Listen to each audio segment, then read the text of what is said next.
Good afternoon.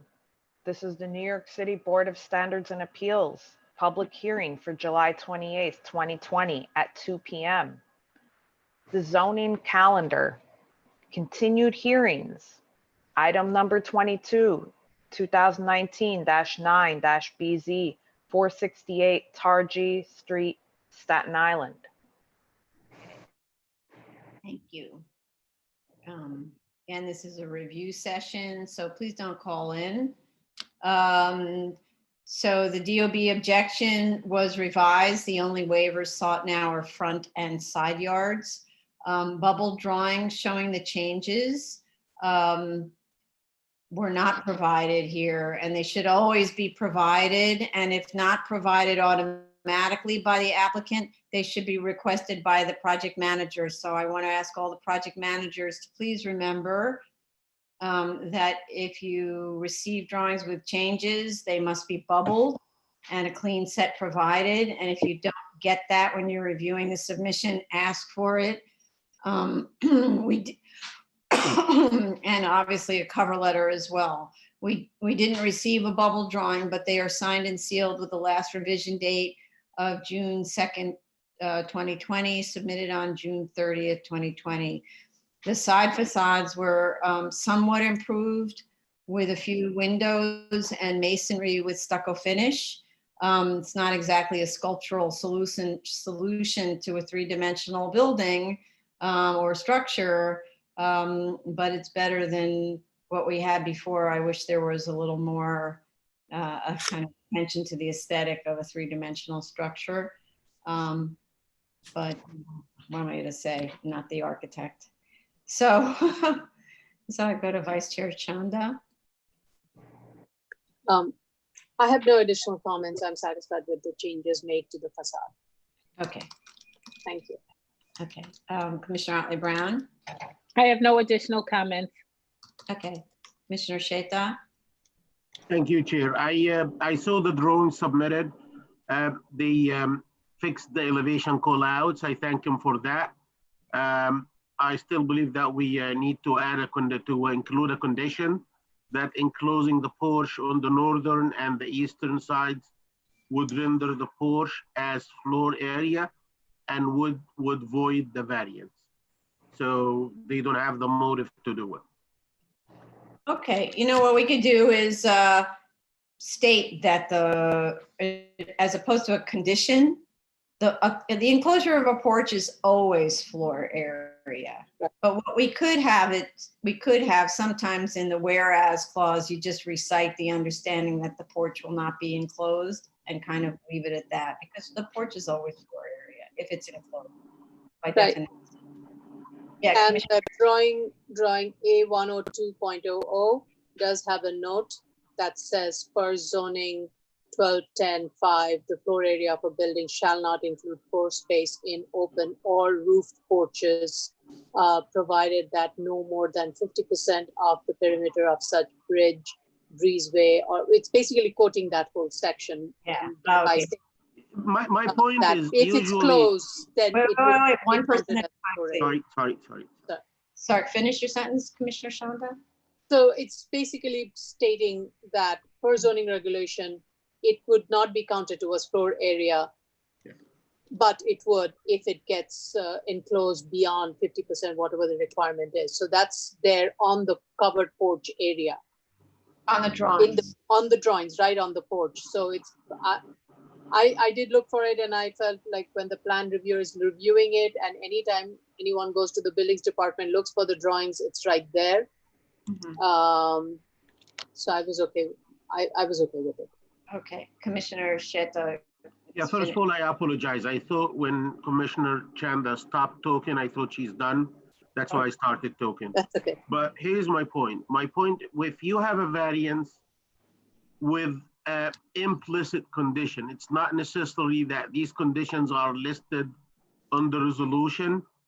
Any deviation from the implicit conditions of this variance would be considered by DOB or by us as non-compliant.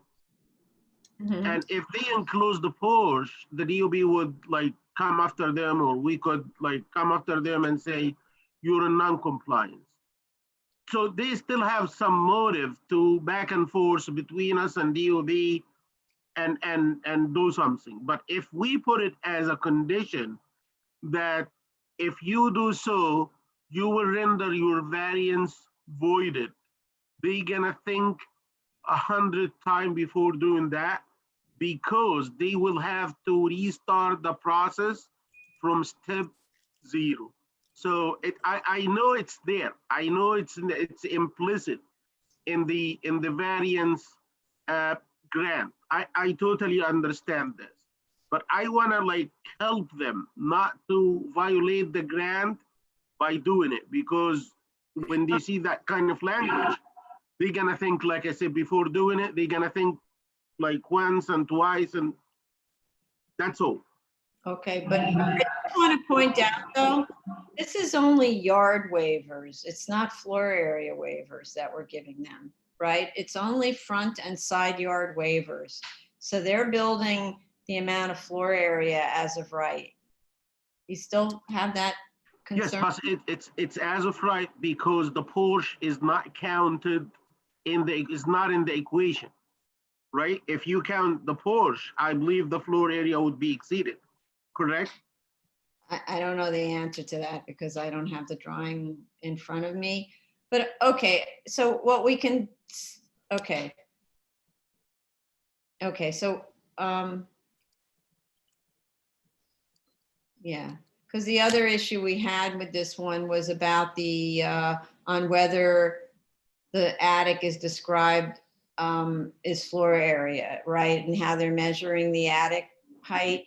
So what we could do is say specifically that the board is not granting the right to enclose the porch to create floor area, because floor area is a defined term, right? So we can say that, and also that we're not taking a position on how the Department of Buildings considers the 5-foot under structural headroom rule. And leave it at that, but that we're not granting additional floor area in the attic. Okay? As a, Yeah, I'm looking at the drawings right now. uh-huh, On the first sheet, the total zoning floor area is 1,067.69, which is 0.599 floor area ratio. The permitted is 0.6. So Right. they are there, exactly there. If they enclose the porch, this is a waiver for a floor, and I don't want to make Right. it like that. So that's why I'm saying, just like alert them, like in the boldest language we can put. If you enclose this, you will need to come back and restart again. Okay. Okay, understood. Thank you. Thank you. Just let me go to Commissioner Shabeta, and then we'll go back to Commissioner Otley Brown, who has her hand up. Go ahead. Thank you, Chair. I'm prepared to vote on this. Unfortunately, to Mr. Rizzotti, we don't do vote and close and vote, but I certainly am prepared to close on this and vote on the next available date. Okay. And Commissioner Otley Brown? I just wanted to state that there's a distinction between this case and the case of the special permit home enlargements in Brooklyn, where there is a history of people not building what was approved or demolishing more than what we have specified could be demolished. So there's a history of possibly fraudulent action that leads us to be very specific in our grant about stating that, you know, this grant is only valid provided that you don't demo more than you say you're going to demo.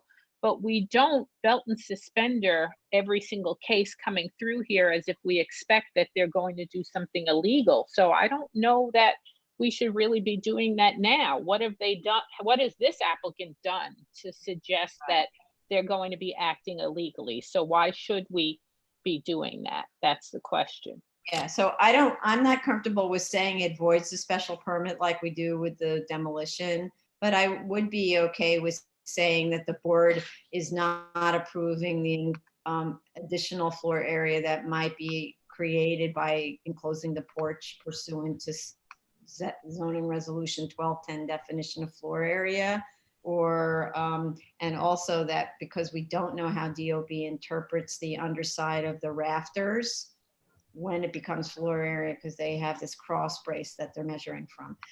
So I'd be okay with just saying we're not permitting this or taking a position on it. And it's not part of the grant, because the grant is clearly only for side yards, right? And if they create more floor area, it's not in compliance with the grant. Every one of our variances is like that. We're only granting for whatever it is, a rear yard waiver and a variance, and then they add an extra floor that we don't even know about, and then we find out about it and it comes back to us and we're like, what are we supposed to do now? And sometimes we say, take it down, right? So, yes.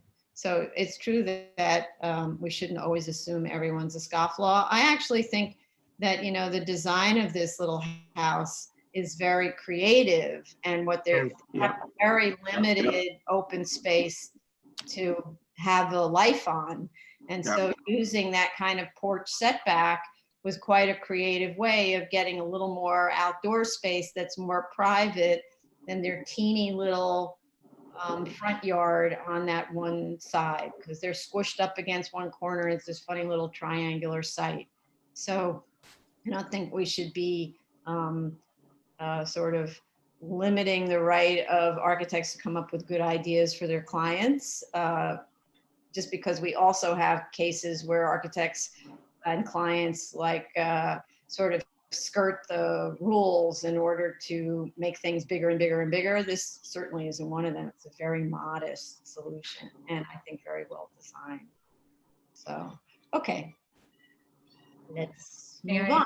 Just to that point, I just wanted to note for the board, and I think Commissioner Otley Brown and the chair touched on this a little, that it's not lawful to consider the potential for future illegal occupancy, and to the extent that there's a concern that illegal floor area might be created at some future time without a basis in the record to assume that, that would probably present some problems. But to the extent that the resolution can go into the board's not taking any position, we can also, as an option, if the board is interested in this, reach out directly to the Department of Buildings and ask for a zoning audit with respect to floor area calculations before any certificate of occupancy gets issued. Oh, that's interesting. But again, I don't want to torture these guys. But I appreciate that. I think that, you know, sometimes like we have seen ones where they're usually related to the 73-622s or the 73-621, where the attic has like a grand stair going to the attic, and it says it's not going to be occupied, and it hasn't even in one case there was an elevator that went to the attic, and we said, oh no, take out the elevator stop and remove the grand staircase access, because you're going to turn that into floor area, and you're only allowed to increase the floor area by 10%. So in that case, it was transparent as anything that they were creating an extra floor in the attic. And the way they were getting around it was the 7'11" ceiling height, which would soon become who knows what in construction, right? So that's a different thing, but that in fact was kind of applicants with a little history of similar behavior. Okay, let's move on to the next. New cases, item number 23, 2019-292-BZ, 41-62 Bound Street, Queens. Okay, this is a review session. I see people in the waiting room. You'll be able to testify maybe on this one. I'm not sure what they're calling for during the public hearing, but not now. We have proof of service of initial application to officials and proof of notice of this teleconference hearing with dial-in to officials and neighbors. Community board recommends approval. We have 4 letters of objection citing traffic, loss of sunlight, and noise concerns. One adjacent neighbor's very detailed letter states that the subject project has caused substantial damage to his property and refers to court orders prohibiting trespass on his property and further impact on his property, as well as misrepresentations before Department of Buildings. It's claiming there were misrepresentations before the Department of Buildings. While this board does not get involved in civil disputes, it does not permit or condone improper construction means and methods, and will not grant waivers for irresponsibly managed construction projects. The applicant needs to address the concerns of this neighbor. Based upon Department of Building information provided by the neighbor, in 2018, the permits for the project were revoked and a stop work order was issued.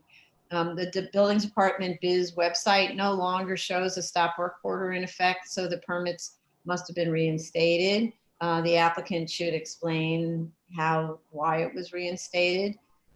There are 7 open ECB violations with over $30,000 in fines owed, which must be paid before we decide this.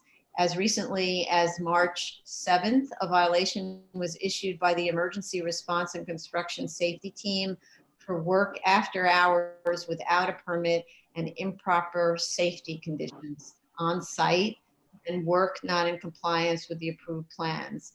The applicant should explain all of this and provide an update on construction status.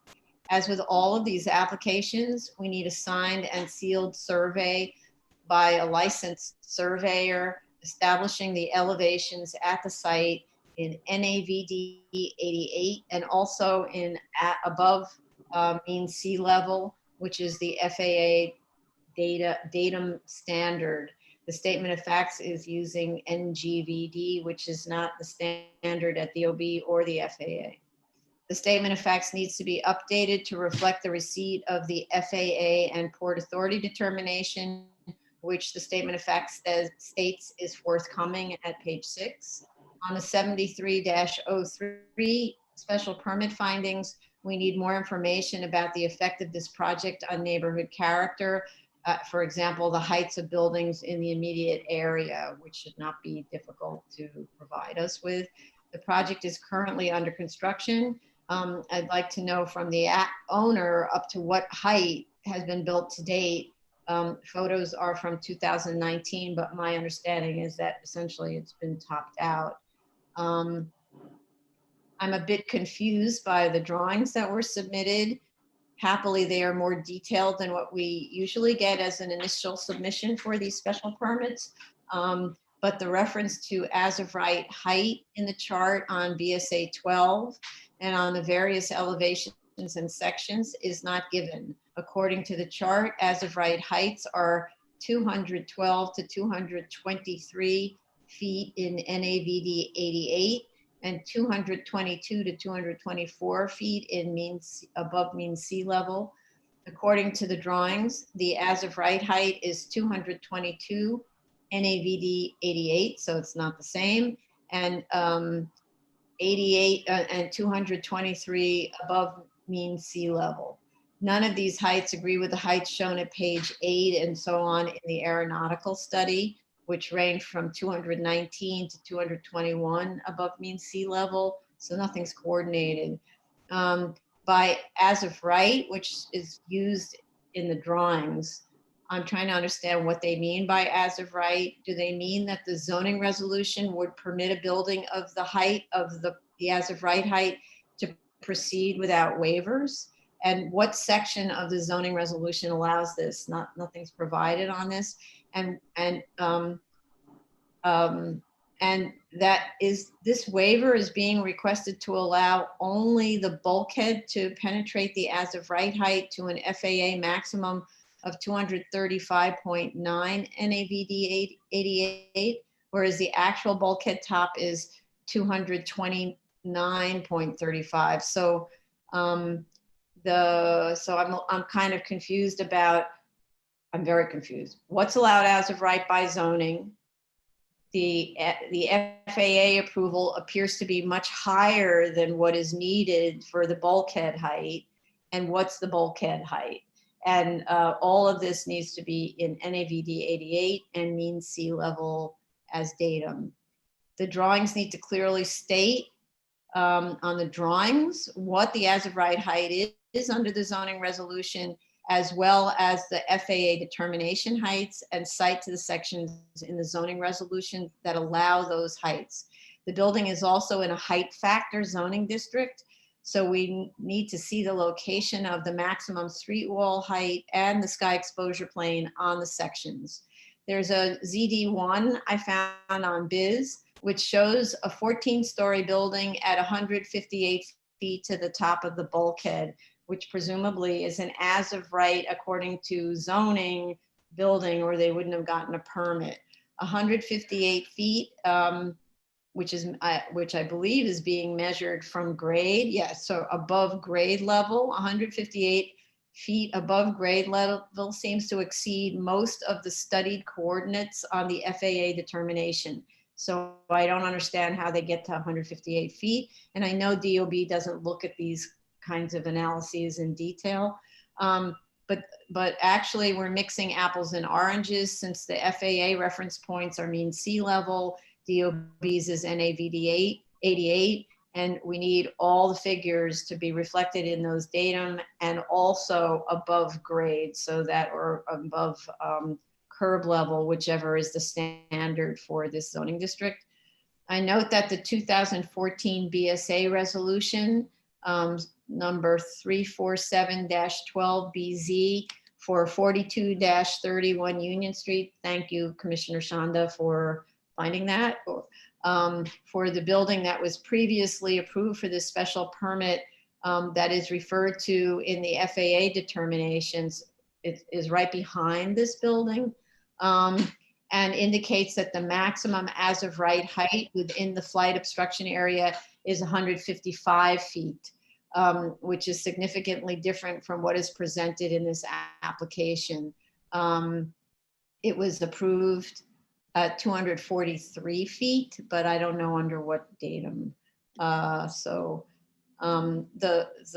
March 7, 2019 FAA determination, based on the February 25th, 2019 aeronautical study, I think, states that the conical surface is exceeded at the given coordinates measured from above mean sea level by 22 to 37 feet, and at the approach surface by 2 to 15 feet. So that conflicts also with information provided on the drawing. So it seems that the proposed building exceeds the allowable conical and approach surfaces. So I actually don't understand how this building got a permit unless they explain this to us. The March 7th, 2019 FAA determination also states that because another structure in close proximity to the site is of greater height at 293 feet above mean sea level, the proposal was not circulated for public comment by that agency, which ordinarily would be done. Also, the chart on BSA 12 doesn't include the approved heights on the FAA determination letter. The BSA drawings should show the exact coordinates in longitude and latitude on the plans and elevations as considered by the FAA, as the FAA approval is not a consistent 237 feet above sea level, 235.9 NAVD 88 throughout the site, and is in fact 225, so much lower, in all but one coordinate, not 228, as shown on the elevation, on all elevations and sections, and on the BSA drawings as well. So there's some assumptions being made, unless there's an updated FAA determination. I mean, I don't know. The FAA required lighting should also be shown on the drawings in plan, elevation, and section, and the height of that required lighting indicated on those drawings. And since, according to testimony, the building appears to have already been fully constructed to height, normally we ask for a site survey because it's a building not yet constructed, and so we want to know what the elevations are at grade. So in this case, the site survey should include the as-built elevation so we can verify that it complies with the FAA approvals. And also, so it should be both the actual height of the building and the grade levels measured in mean sea level and NAVD 88. Okay. Other than that, with respect to seeker, let's see. We have an open hazmat. We need a formal letter submission declaring that no in-ground disturbance is involved in the project as relayed over the email. I think we might have gotten that since. And when they say no in-ground disturbance, my understanding is it's the delta between an as-of-right building and the proposed, and an as-of-right building is many stories. So obviously there's disturbance related to what's known as the no build. Okay, Tracy, did you want to add anything on that? Yeah, we did receive that letter. Yes. All right, Commissioner, Vice Chair Shonda. I think only thing that I want to add to that is that in the plan, the applicant has indicated the NGVD and ASML and the NAVD, but it's difficult to read the plan, and more importantly, the bulkhead is not shown in the elevation. If it is, it's being covered by a lot of the text, and definitely we need more clarity as to where the light will be placed and a detail of that. Okay, thank you. Okay. And Commissioner Ollie Brown? My only comment was to put the emergency lights on the plans. Okay. Commissioner Sheikha? Thank you, Chair. I have the same comment regarding the lights inclusion on the plans. In addition to that, the survey, however, I would note that on their building sections and elevations, I see that they are showing the elevations, not the elevation views, but I'm talking about the elevation values itself in both MSL, mean sea level, and NAVD. If you look at that latest submission on April 14, 2020, they included the NAVD values on the elevation views for the elevations. So I'm not sure if that would be enough, or do we? No, so yeah, so the main problem is what we have every single time with this. It's the architect who concludes what the NAVD 88 is by doing their own conversion from NGVD. We actually don't have a survey here, I don't believe, but the survey is usually done in NGVD, and the architect converts it. So the first part of it is that they need to get a survey where the surveyor attests to the actual ground elevations, and in this case, height elevations, because the building is already built. Then the other part of it is there's so many numbers flying around and there's not consistency. And the other part of it is there were two sets of drawings. I ended up reviewing the first one first, not realizing there was a replacement. And then so some of my notes may relate to the first one and not the second, but just to be clear that we must have it in NAVD 88, AMSL, and above grade, to the extent that so that we can understand whether it's complying with underlying zoning. Okay. Any other comments? No, thank you. Okay. And Commissioner Shavetta. I just wanted some clarification of, I believe this was mentioned already, what the actual bulkhead height is now, what is permitted by zoning. They made a brief statement about there being taller buildings in the vicinity. I'd like a little more explanation on that and what the neighborhood, the buildings of the neighborhood look like, their height. And I think that the applicant should provide some sort of clarification or response to what the neighbor's letter. Right. Okay. Any last minute comments from anybody? Okay, let's move on. Item number 24, 2019-298BZ, 506 West 181st Street, Manhattan. This is a review session. We have proof of service of initial application to officials. We have proof of notice of this teleconference hearing with dial-in to officials and neighbors. Community board recommends approval. We have 8 letters in support. As a threshold matter for the 73-19 special permit, the applicant provided a provisional charter certificate that is valid until June 2021, so just a year from now. Applicant should provide additional information on the charter renewal status since there is only 1 year left. The applicant provided a summary of the other sites considered in the catchment area where the use would have been as of right. One site was close to allowing for the desired area of 35,000 square feet. The subject site requires new construction as an enlargement at the 4th and 5th floors. No information was provided on the total cost to rent, renovate, and enlarge this parking garage so as to compare to the sites excluded due to renovation costs that would have brought total cost to the $63 to $67 a square foot range.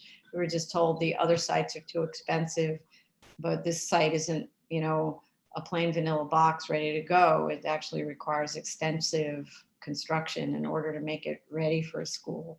And the building itself, in terms of the threshold findings, the building itself is partly in an R district in which the use is permitted as of right. So obviously they're very close to the R district. This is one of the findings or threshold issues.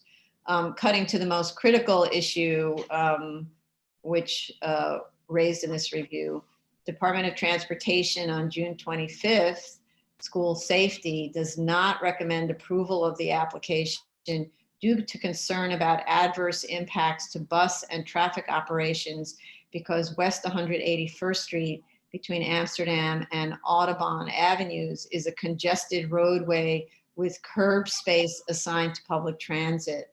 Applicant's environmental engineer submitted a response to DOT's letter on July 22nd, but this is obviously a very challenging site from a school safety perspective. That letter compares the current use of the building as a 187 car parking garage to the proposed school use. Clearly the applicant and DOT have to see whether they can come up with a mutually acceptable solution, or I personally would be uncomfortable with proceeding with this because really DOT is the one who decides about school safety.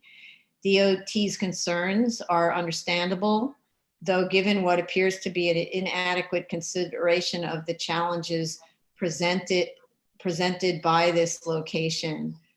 In other words, I can see that there are challenges and DOT's concerns are understandable. The EAS proposes that drop-offs by parents and guardians be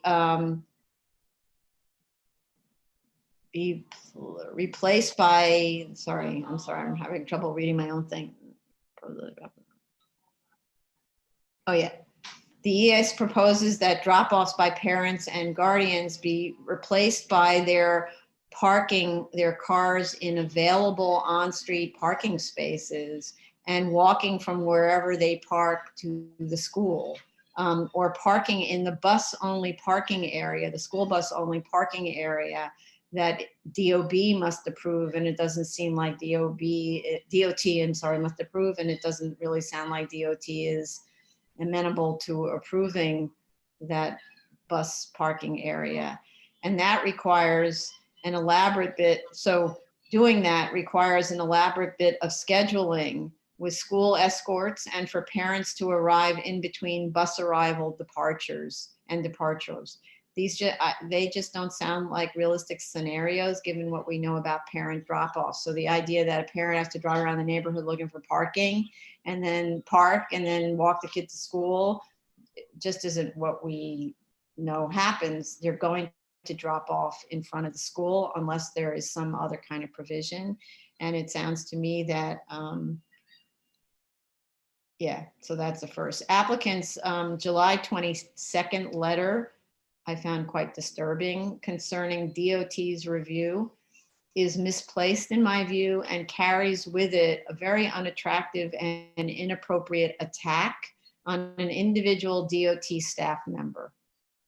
DOT's School Safety Division is charged with ensuring the safety of children and has increased its vigilance under the mayor's Vision Zero program and in the face of recorded fatalities and severe injuries of children. This board has considered child safety in all of its 7319 reviews, and in one case was prepared with respect to school safety in general to reject an application on the basis of dangerous air quality readings. BSA works with its sister agencies to ensure that school sightings are safe. BSA is not obliged to grant a special permit where in its view such safety cannot be guaranteed. If such were the case, the special permit would not have been necessary and schools would have been permitted as of right in all districts. Furthermore, one of the 7319 findings is that the proposed school not unduly interfere with area business operations. So it's not only the safety of children that we must consider, but the impact of the children on the existing neighborhood. In addition to that, 7303 findings require that the proposed project not interfere with planned public improvement projects. To the extent that the proposed transit busway that's described in DOT's letter constitutes a public improvement project, applicant must address this, because if that's what it is, then we don't have the authority to grant the special permit. And then I think we in terms of seeker, we have many open issues, obviously transportation, open hazmat, they requested DEP requested a RAP and a CHASP, open air quality, open noise, obviously open school safety. So now I'll, oh, there was actually a few more comments. In terms of the actual building, the site is adjacent to the 22-story, 212-room hotel / office project that this board permitted in 2017 at 2420 Amsterdam Avenue and currently at its early construction stage. So the hotel and office related traffic studies should be factored into the traffic and pedestrian impact studies. So the hotel and office related traffic that's going to be generated should be incorporated into the traffic and pedestrian impact studies. I don't believe that it was.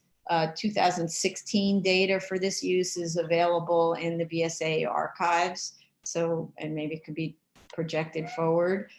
Also, another question, there's this 10-foot deep rear yard in the cellar into which kindergarten classes have access. And I'm wondering whether that meets health code requirements for the required outdoor space for kindergarten, and also light and air for the K level where the classrooms are subterranean. There are health department code regulations about that, and it's such a tiny backyard, not sure that it qualifies. And we don't have side elevations or an indication of all the finished materials on all the sides. So those are my comments. So Vice Chair Shanda. Okay. So I think for me in reviewing it, I was trying to get an understanding of the traffic issue, because I remember from the Amsterdam Avenue project that was significantly analyzed, and that was also used in the analysis for that project as to why the parking had to be located at a particular location and the entrances and such. So with that in mind, I was trying to look for more information in the traffic analysis and also in the statement of fact. The statement of fact, I felt that traffic analysis could be beefed up more, where they focus more on, and also they have an existing school. So what I would like to understand is what percentage of the existing school children are using what mode of transportation, and that a survey was conducted, but that was not very clearly laid out in the statement of findings, and to kind of help us walk through is which will be the most prevalent mode of transportation.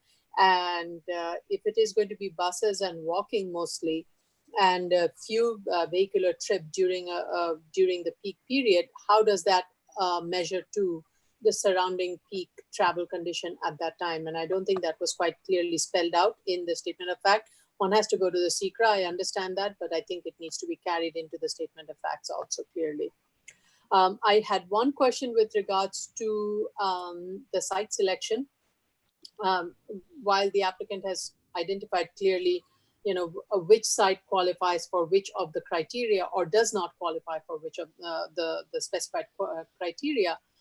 In one of the case, specifically this is for 583 West 162nd, the applicant states that that 583 West 162nd Street site was not feasible because it would, the floor to ceiling height was low.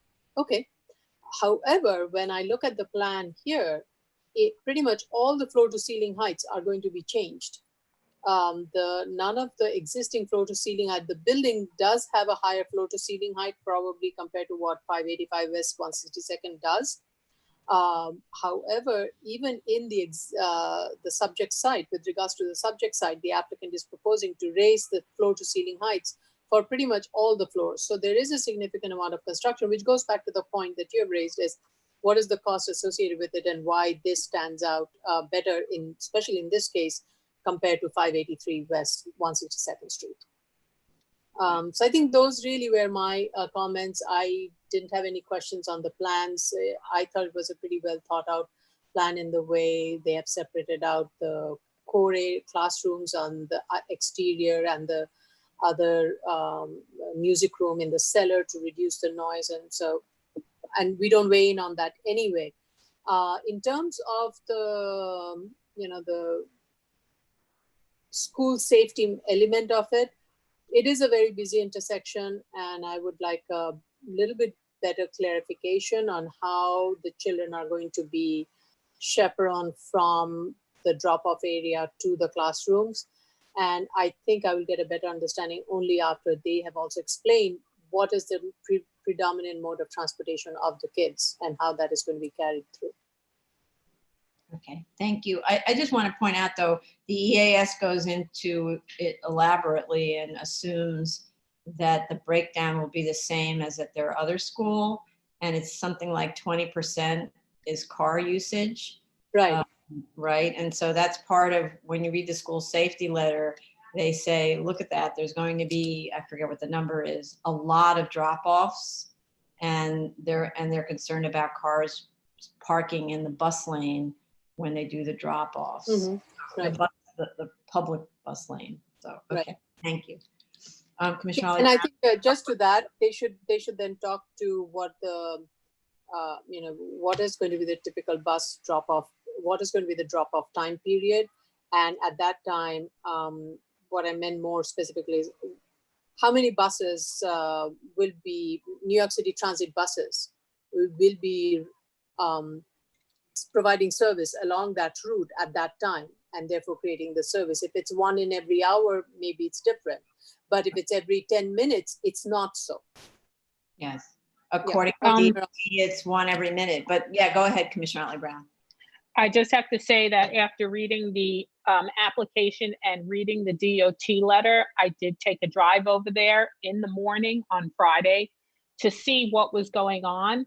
And DOT had cited 1 bus per minute passing through this area for that rush hour period in the morning. And they are 100% accurate. I trailed 5 buses literally that were going down that block, one right after another. So it was even more than 1 per minute. I have to say that I have misgivings about this site for a school, most especially after reading the DOT letter. I'm not quite sure that they're going to be able to have an alternate drop-off and have it actually work. Knowing parents' behavior around dropping off kids in the morning when they're rushed, I don't see that parents are going to observe the idea that the drop-off should be on the east side of Audubon Avenue, which is around the corner. and then drop their children off and let them go out of sight around the corner to get to the school. It's just not a feasible plan. Although they say they're going to have a greeter standing there to meet the parents, what happens when that greeter walks away with their group of 20 kids that they've amassed and you're number 21? Guess what? You're going to go around the corner and catch the greeter and drop the kid off in the middle of the bus stop. That's what you're going to do because parents have to get to work. They don't have time to play games with, let me park around the corner, wait around the corner. It's like I have to drop my kid off and I have to keep going. And that's what's going to happen. And so that's why I think that this site is kind of problematic. I think the DOT is on point for this. But in addition, another problematic issue is the issue of pedestrians that will be traversing the West 181st Street, Amsterdam Avenue intersection. That's a high crash intersection with 48 accidents in 1 year. And I have to tell you, I did the turn from 181st onto Amsterdam to see whether or not this seemed like this was a problem. That is an extremely high trafficked intersection. Why? Because people are getting onto the FDR south or getting onto the entranceway to get back over to 95 to get onto the bridge. It's madness. And the signals for cars aren't even that clear. I mean, there's turning signals, then there's a full red stop. Cars are trying to beat the turning signals. I don't think this is a good area for elementary school children. And you did this site survey while we are at rush hour, at 8 in the morning. Rush hour in the morning, that too under the current present pandemic situation when we are not seeing which is lighter traffic. And I have to say, there was still first of all, it was loaded with buses, like I said, and going around the corner, there was a lot of traffic trying to get to the highways as fast as possible. Wow. Thank you very much. That's very helpful. Commissioner Sheta. Thank you, Chair. I'm not going to be repetitive, but I did go to the site, and I believe this is kind of a very busy area. I tried to look at the traffic study as well and understand the elements that were factored in. I'm not sure if the other elements like the hotel is included. I also did read the letters from the applicant and the environmental engineer in response to the DOT, both dated July 22nd, and I'm not sure if they are effectively addressing the concerns from the DOT. So I would urge the applicant to get on top of this and work closely with the DOT to make sure that if they are willing to use that site for a school safety is not going to be, or the child safety is not going to be risked. In other words, that they need to respond to DOT and come up with a better solution than the solution they've come up with. And that's going to be an interesting trick. You know, what I was thinking is actually, oddly, if the school reached out to the hotel developer, that maybe there would be a way for the school to enter from the back, right? You know, a coordination with a community facility entrance from the rear. That would be interesting. I think it's right adjacent. They could create some sort of passageway and just have no main entrance on 181st. But anyway, Commissioner Shibeta. Thank you, Chair. So I have a few notes. One is I want a little more detail as to why this current site, this actual site, is better than the sites in the catchment area. Will the renovations of the other sites be more expensive than this, or just, I need a little more detail there. I'm not convinced, nor do I think it's a wise course for the applicant to stand by his argument that is tantamount to the BSA being required to approve this application because he disagrees with school safety. I'm not sure if they will be able to address the school safety concerns at this location, but I suggest getting creative and working with them or finding a different location. Certainly chastising them is simply inappropriate. I think that the idea of the hotel, I think is a great example of a creative way of trying to address this. I think they should be thinking outside of the box as opposed to digging their heels in here. Okay, thank you very much. Yes, agreed. Okay, thank you. Any other last minute comments? No? Okay. Go on. Okay, That now, concludes the review session portion. Now we will begin the public hearing for July 28th, 2020 at 2 p.m. Zoning calendar, continued hearings. Item number 22, 2019-9-BZ 468 Targi Street, Staten Island. the office of Stephen Simicic. There is one phone number in the waiting room. It may be Mr. Simicic, so we can try. Admitting. Oh, is Ron Rizzotti? Hi, this is Mitch. Hi, who's speaking? Who's speaking? There is one phone number in the waiting room. Turn off your YouTube video, please. This is Mitch Ross, but this is not my case. Okay, so please go back. You shouldn't be dialing in until it's your case, okay? Because we can't tell, especially. Okay, so we're sending you back to the waiting room. Yeah, I apologize. Okay. So, is Ron Rizzotti the person? Yes, hi, Commissioners. How are you? Okay, thank you. Good afternoon, Commissioners, Madam Chair. Heard your comment. State your name, please. Sure, Ron Rizzotti representing the applicant. Okay, and you need to be sworn in. Sure.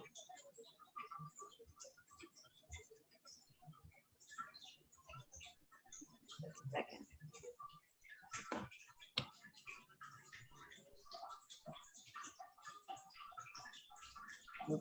Jella, can you do the swearing in?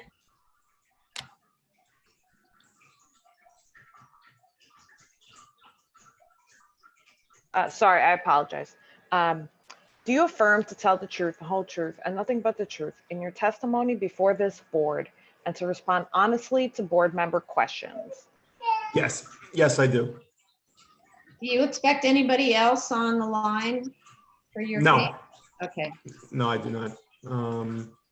Good afternoon, Commissioners, Madam Chair. Heard your comments at the review session. First, I'd like to apologize that the drawings didn't have the bubbles on them showing the revisions. We'll be sure to do that in any future cases and submissions. We also have no problem with putting in any conditions or whereas clauses in the resolution in regards to floor area. With that being said, I don't think there were any additional comments. I'd ask that the case be closed and scheduled for the soonest possible vote date. Thank you. Okay, thank you. So I am going to invite any speakers who may want to speak on this.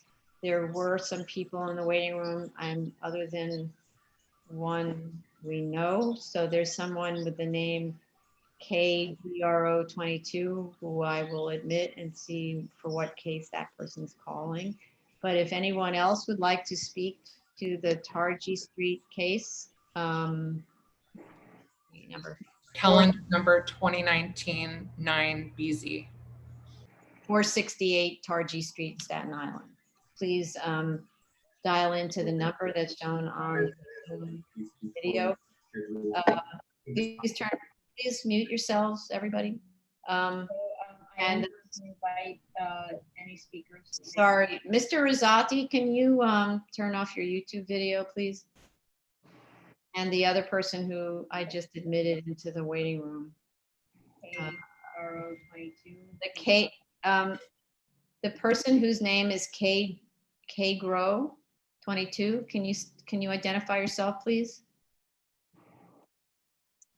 Sorry, wrong. Calendar number 2019-9. Please turn off your YouTube video. What case are you calling about? K Grow 22, what case are you calling about?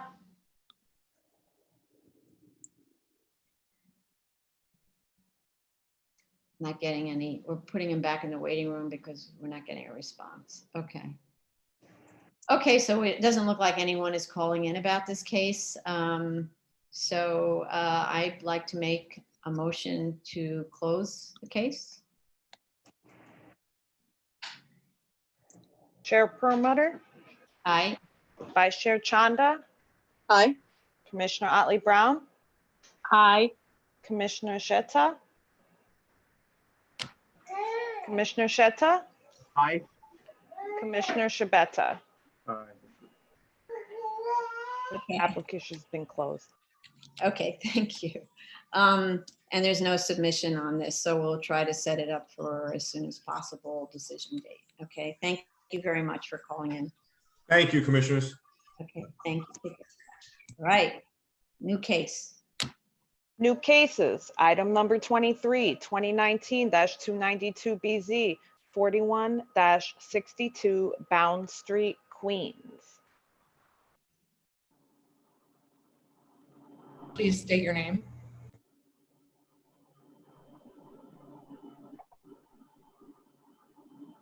We have someone who dialed in on this?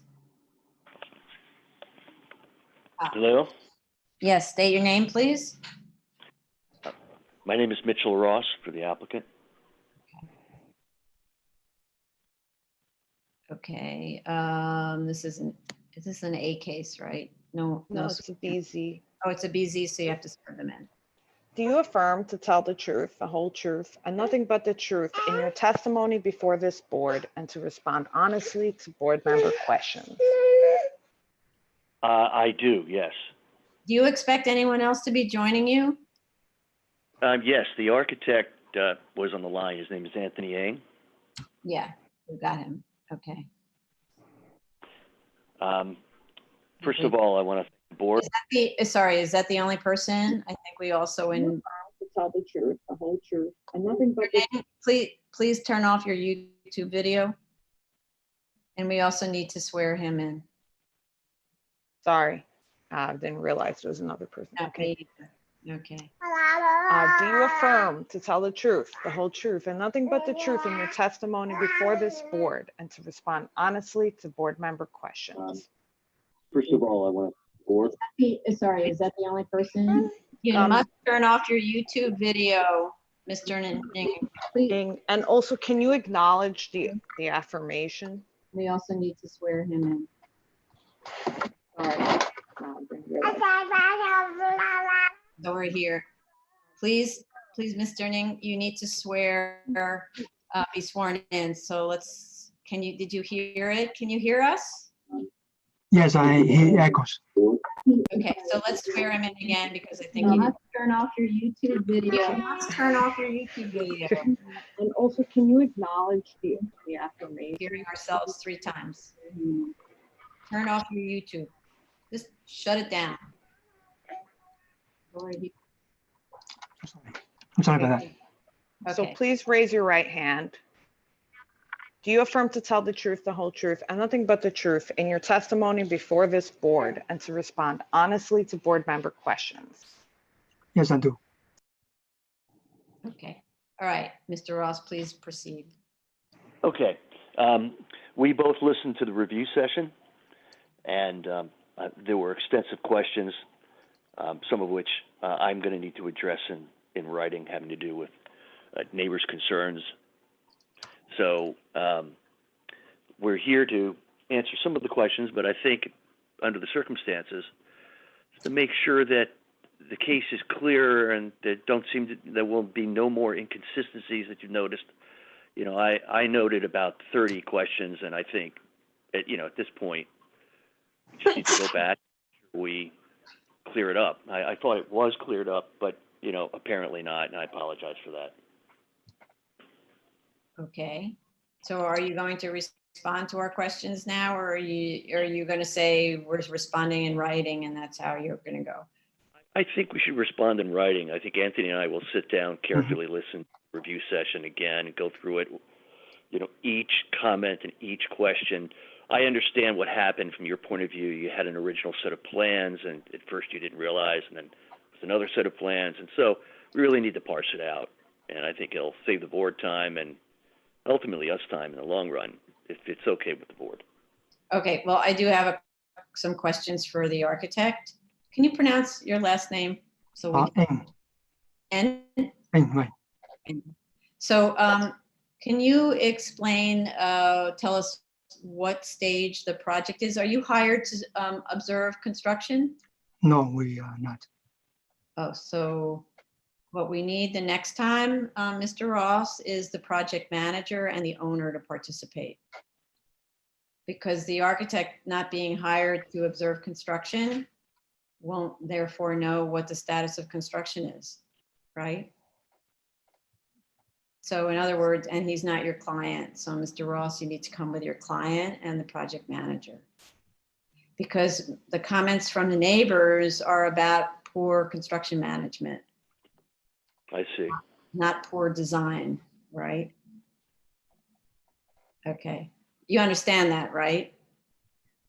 Yes, yes, I understand it. Thank you. Okay, and the other part of it is it's not up to the architect to hire a surveyor, it's up to the owner and the project manager to hire a surveyor to measure, to take a new survey of grade conditions and the built height. Mm-hmm. Understood? Okay, Yes. so for Mr. Eng, the issue really is once you have a revised survey that indicates what NAVD 88 is on the site, that you would be amending your drawings to reflect that new information provided by a licensed surveyor. And you shouldn't be doing your own calculation. We want the surveyor to take the responsibility for what is mean sea level and what is NAVD 88, okay? Sure, we do. Okay, and then the other person that needs to attend the next hearing is the person who prepared your aeronautical study. Okay. Because the architect is relying on information from the aeronautical study and it's not consistent with the FAA approvals. Okay, Okay, so your team is going to be the FAA guy, the owner, and the project manager. Okay, and the architect, just in case we have architectural questions, because he's going to have to make changes to the drawings. Okay. Understood. Okay, anybody else have comments, questions for Mr. Ross or for the architect? Okay, so then I'm not sure if the people in the waiting room are actually interested in this project, but it's possible. So we're going to invite anyone who would like to give testimony on case number 2019-292-BZ, 41-62 Bound Street in Queens, to please dial in to 646-558-8656 and enter passcode 953-4198-7628. And while we wait for others maybe to join, we'll invite the people who were in the waiting room. So I see one name, Mike Capon. Can you state your name and tell us what case you're calling about? Sure, Michael Capon. I represent the neighboring developer in this neighboring property in this case. Okay, proceed. This is the neighbor who provided the extensive letter detailing the poor construction practices of the applicant.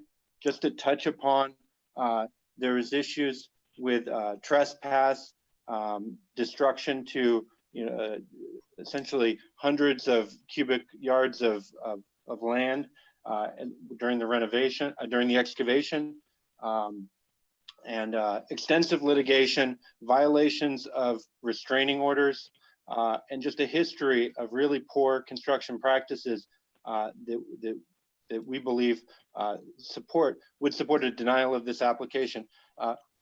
More notably, we believe, and you touched upon this, Madam Chairwoman, the applicant has made express false statements to the Department of Buildings. To start, they essentially circumvented the BSA process by failing to note that the property was in the LaGuardia flight path zone. And then when the DOB found out in July of 2018 that it was and submitted objections, the applicant failed to respond. The permit was revoked. And when the permit was, the day the permit was revoked, they responded finally. And their response was completely deceitful. They submitted revised plans showing a lower height, essentially telling the DOB that they had never intended to develop at the height they were doing. And we believe that they were actually in the process, they had submitted plans, and I think, Madam Chairwoman, you had seen those plans, and they were claiming that they were building floor heights of 9'4", which is well below industry standard and suspect on its face. We believe that at the time they submitted those plans, they were actually in the process of building higher, they were actually in the process of a build with higher ceilings. And a couple of months after they had sworn in their plans that they were building at 146-foot height, they were submitting insurance certificates to the Department of Buildings claiming 161-foot height. And it just goes to show that the developer here, the applicant here, is really not concerned about the rules. They're willing to do anything to build their building for, in the most profitable way possible, not taking into concern the safety. This is flight safety. This is really important stuff. And look, you just don't do it this way. You don't finish your project and then go to the BSA and ask for permission to build to a certain height. They're doing this all wrong, and we really believe a denial is appropriate. At the very least, there should be some investigation into when they were submitting Department of Building plans, were they actually building, different than the specs they submitted? Because that would show intentional deceit. Okay, so those are civil issues, and as I said, we don't get involved in civil issues, but we are looking at what they were allowed to build as of right, and we're trying to figure out what that is. Mr. Ang, can you reappear? Do you hear us? Are you still on? Yeah. I don't know whether you can just clarify what is the as of right height under zoning prior to an FAA waiver that you believe the building can be built? Yeah, as a right zoning is based on the height factor, the sky exposure plane. Basically, we indicated on the. No, you don't have a sky exposure plane on the drawings you sent to us. On the ZD1, but not on the drawings you gave us. PSA01. You're saying A01 has the sky exposure plane and the setback? Right. Okay. So on the so you know that there's two kinds of zoning regulations that apply to the site, right? One is the height factor, and the other is because you're within a limited area. Correct. So you need to also know what's the limited area height in addition. What's that? We're not limited by the zoning. Zoning, we are below the sky exposure plane. No, let's start again. Right. There's two limiting factors for you. You're in the flight area that's regulated by Commissioner Shanda. What's the flight area? LaGuardia Airport. Right. In the zoning resolution, there's a special area for airports, right? Correct. And so you're limited by that special area for airports also that gets laid on top of the height factor. Correct. Height factor could say that you're allowed to build 500 feet, but because you're in a flight area, the zoning regulation limits your height. It seems like you don't know. You need to look at what that section is. Does anybody have quick access to the zoning resolution section that limits the height? Oh, here we go. Flight obstruction areas for major airports. It's section 61-20,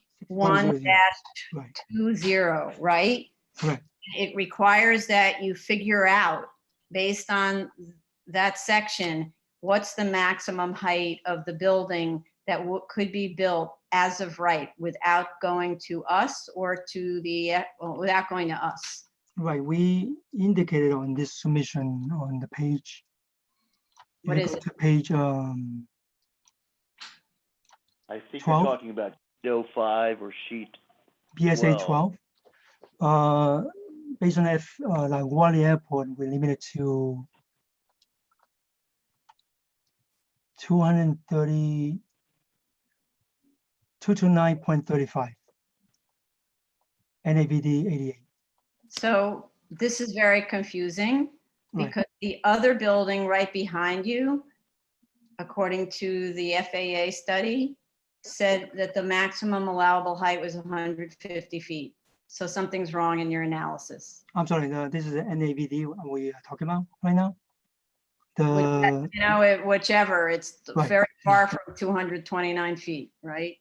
yeah, Yeah, Madam Commissioner Chair, Kanda. based on the BIS, the building that I think that had raised the question, I think the address of that building is 42-31 Union Street.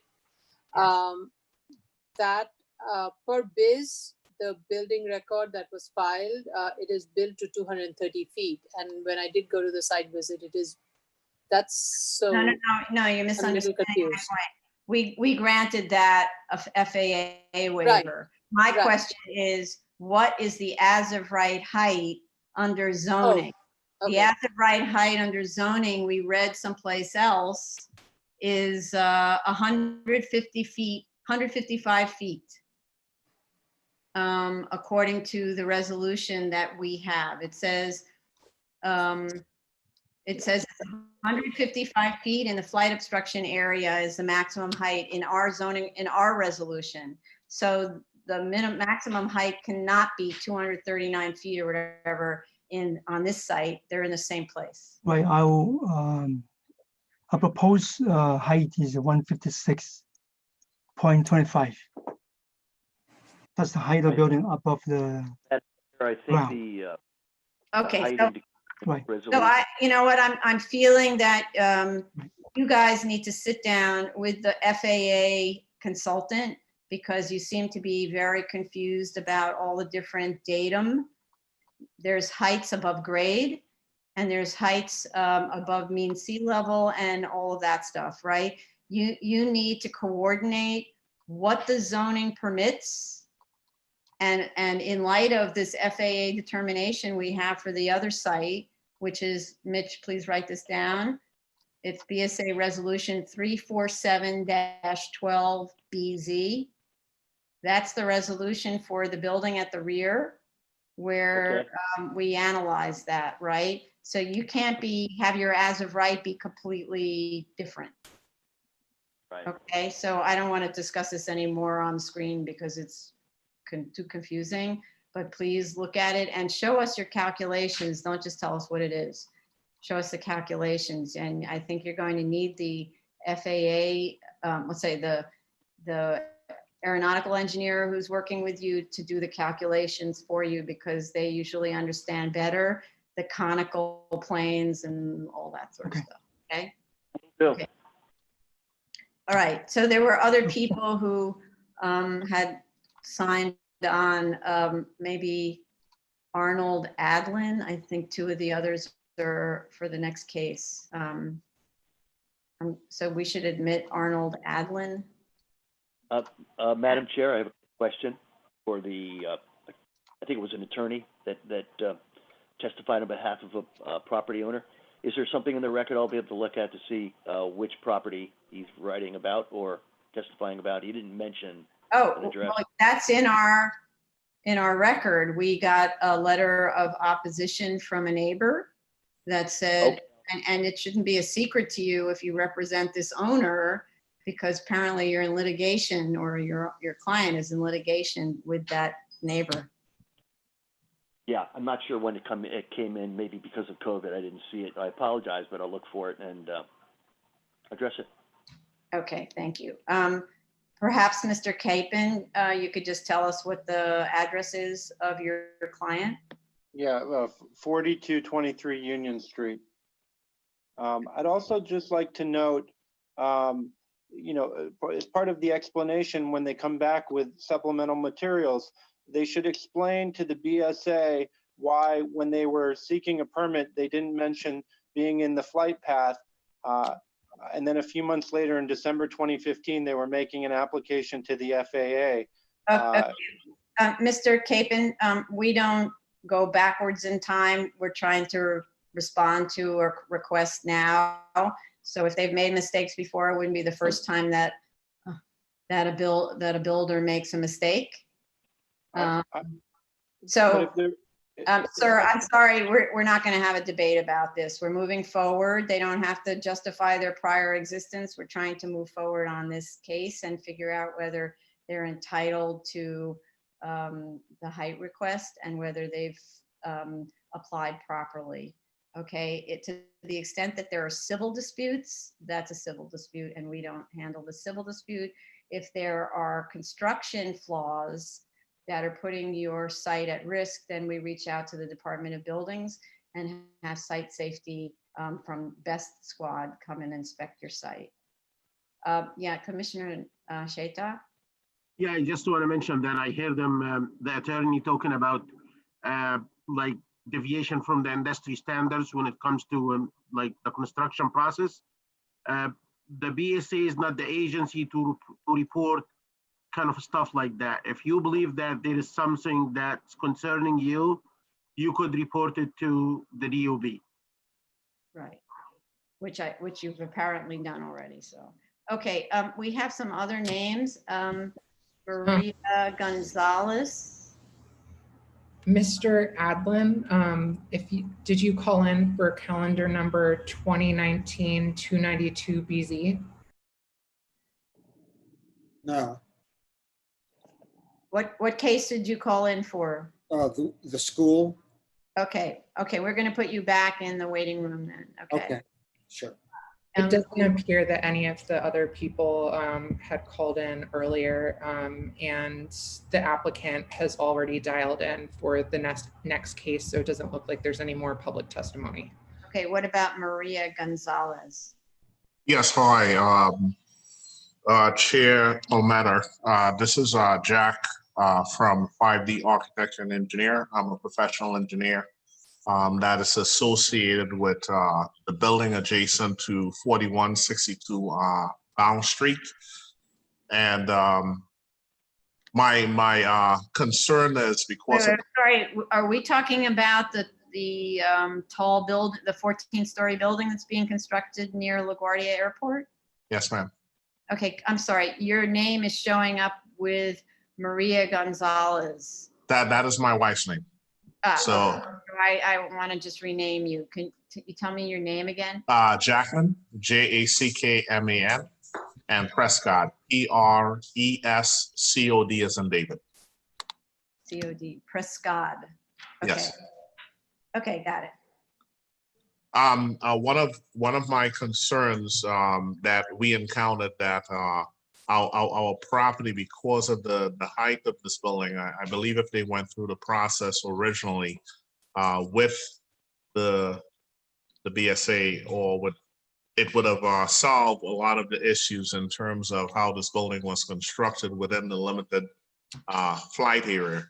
And because how it's constructed now, it has severely impacted, our structure.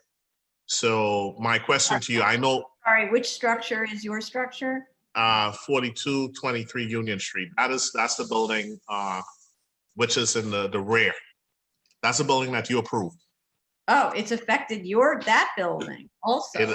Yes, it affected our back building where our foundation walls were cracked because they didn't go through the proper process. So that's one of my concerns. In you reviewing this application, we're currently affected by that building, that they caused damage to our building. Wow. So, and what's the status now of your project? The status now, we're evaluating it. We're trying to come up with several repair options that will affect the parking that we currently have at that building. So we're actively addressing, the damages that we sustained because of how this building was constructed without the proper approvals by all the agencies, especially BSC, now that they're coming back to you and they're requesting this application be reviewed.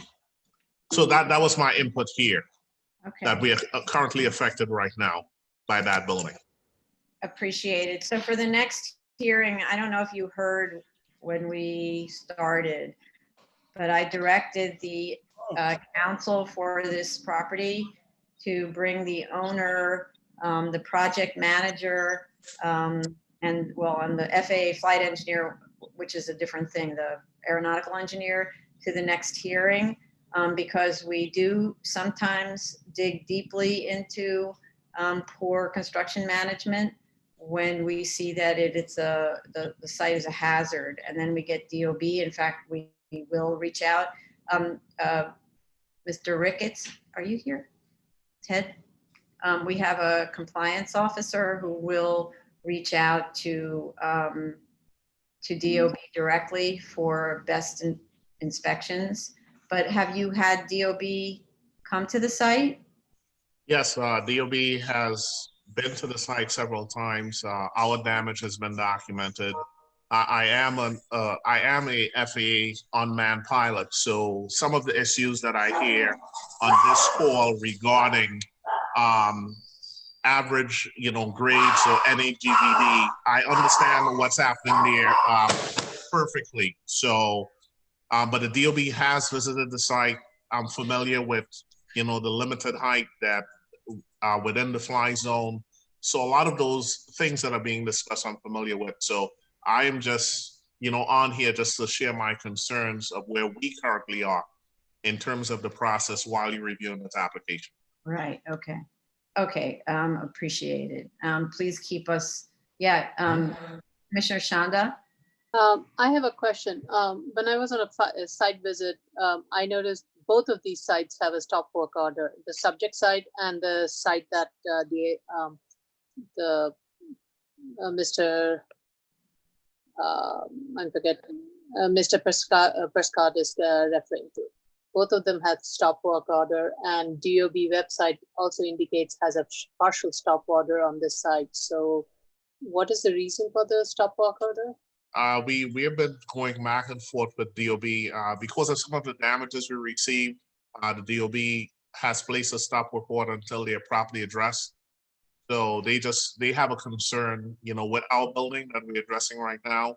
So that's why you see some of those. You see a current partial stop work order there. So I'm just making you guys aware. I'm not saying, hey, we have a stop work order, you shouldn't grant the application or review the application. I'm just saying our current position now. So that stop work order partially is tied into their site that we have to address to make sure that our building is safe. Right, okay. The reason why it's interesting to me is we have had cases where the applicant is asking for something and we slow down the review of the question before us, and we involve DOB's best squad in it. And in one case, we actually required the owners to hire competent construction management because they didn't have that. I don't know whether that's the case here, whether it's too late. That's exactly the case here, but I know this is not the forum, like you said earlier, but I'm just making you aware that is the case here. But I know those, and the forum has been addressed with DOB. We have shared our concerns. DOB have been out there numerous times. I believe if this had gone through the proper process with you, that a lot of these things may have been avoided. I'm not saying that they would have been avoided, but a lot of these issues that we're having now, that could have been avoided if they've gone through you initially. Right. That's it. Thank you very much, Mr. Prescott. You're welcome. Okay. Thank you. And the only other person I see in the waiting room is someone named Carlos Chiatarella, who may or may not be related to this. There are two other people below that. So what if we just admit all of them and announce that we're taking public testimony on this calendar number? Okay. And they're waiting for the next application. Yeah, okay. Some of them are for the next application, but 2 of them may be for this. Okay, go ahead.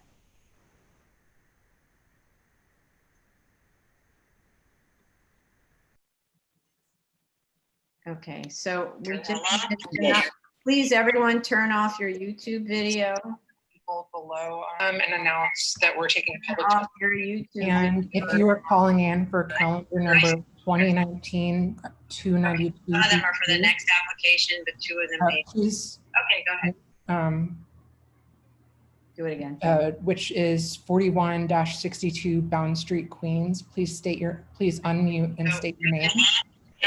Please everyone turn off your YouTube video. Below and announce. Okay, if anyone, just to repeat, I hope everyone has their YouTube videos off now. So Ms. Chiatarella, who just dialed in, what case are you calling about? Calling about the charter school case. Okay, so you should just wait a little bit. We're on another case. So hang in there. I'm gonna mute you. Okay, or you muted you. Thank you. Who else? Again, if anyone else would like to talk about or testify as to 2019-292 BZ, please unmute and state your name.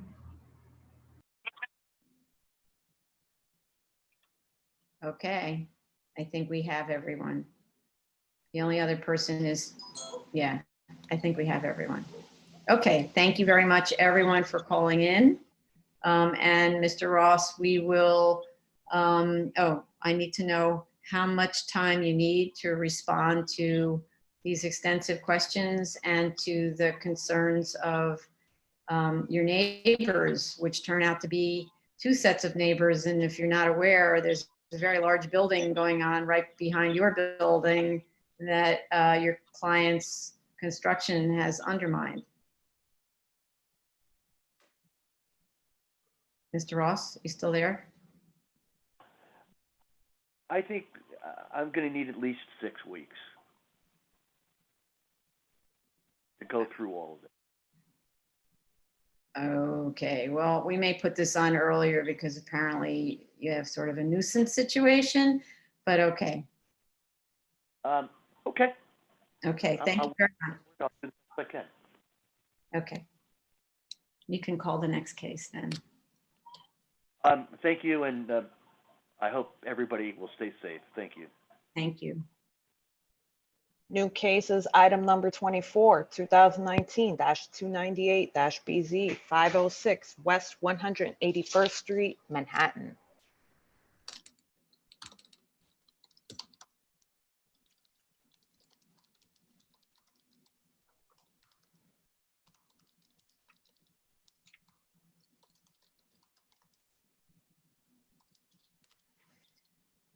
Okay. If you're with the applicant team, please unmute and state your name. Hi, I'm Charlie Ortiz, the founder and executive director of Win Music Community Charter School. Great. Okay. Who's your lawyer? I'm trying to see where he is now. Amanda Iannotti from Sheldon Lobel PC. There you go. Richard should be dialing in as well. I don't know if somebody could let him in. Oh, well, I don't know. There's a 917. Okay, we let someone in, but it's only a phone number. We just did Mr. Lobel as well. The person who dialed in with only a phone number, last 3 digits 667, please identify yourself and turn off your YouTube video. There's Richard. Okay. Okay, so they should be sworn in. Also, Mr. Gluck, are you the architect for the project? I am. That's me. Okay, so you should be sworn in as well. So everyone, let's do the swearing. Everyone raise your right hand. Carlos Shattarella also should be sworn in because I might be speaking as well. Oh, and what's your role? I'm the project manager for the charter school. Okay, and then we also have Amber Kurtalian, who we know is from environmental. Okay. Right, and I believe Kevin might be the 917 number. Kevin Williams at Equity. That person dropped out, right? Oh, here, Kevin Williams, he's coming in. Okay. Okay, so go ahead, Jella. Please raise your right hand. Do you affirm to tell the truth, the whole truth, and nothing but the truth in your testimony before this board, and to respond honestly to board member questions? Say I do. Okay, good. All right, please proceed, Richard or Amanda. Thank you, Chair. Good afternoon. Thank you to the board today. Once again, Richard Lobel of Sheldon Lobel PC, joined by Amanda Iannotti of my office, as well as various members of the development team who will be introduced prior to addressing the board. Again, by way of background, we are obviously here for a 7319 special permit for the property at 506 West 181st Street. Again, this is a special permit for a school, and we will run through the findings and have the opportunity to listen to the board's comments at executive session. Obviously, in light of COVID, there's a very short time frame between those comments and when we address the board, but we did manage to discuss those internally, and we'll have the appropriate team members address those. The board, just to start out with and to really cut to the chase, the board addressed one of the critical issues here, which was the Department of Transportation and their discussion of the application and whether or not they thought the site was appropriate for a school. And first, the chair and the commissioners discussed the letter that my office forwarded to the board. This was not an attack. The comments that were made within the letter basically addressed the comments that were professionally set forth by the Department of Transportation School Safety, and discussed in turn the factual and legal conclusions made in their letter of June 25th. And so I would bring the board to two main points regarding that letter. The first is that with regards to that letter, I appreciate the board's discussion of the applicant's ability to work with DOT to develop what the board and DOT would view to be an acceptable system to successfully and safely bring children to the school. But the statement in DOT's letter states, for the reasons explained above, we do not support the proposed school site and recommend that the applicant look for alternative locations. This is not a statement which indicates that the Department of Transportation is willing to work with the applicant on addressing the issues presented, and that there is a potential conclusion and a potential solution to these issues. It is a very stark statement that the applicant should go elsewhere. And indeed, if it was DOT's call, that they would apparently choose to terminate the application. So the response that we gave was in light of that. It was a very stark response to a very stark pronouncement by DOT.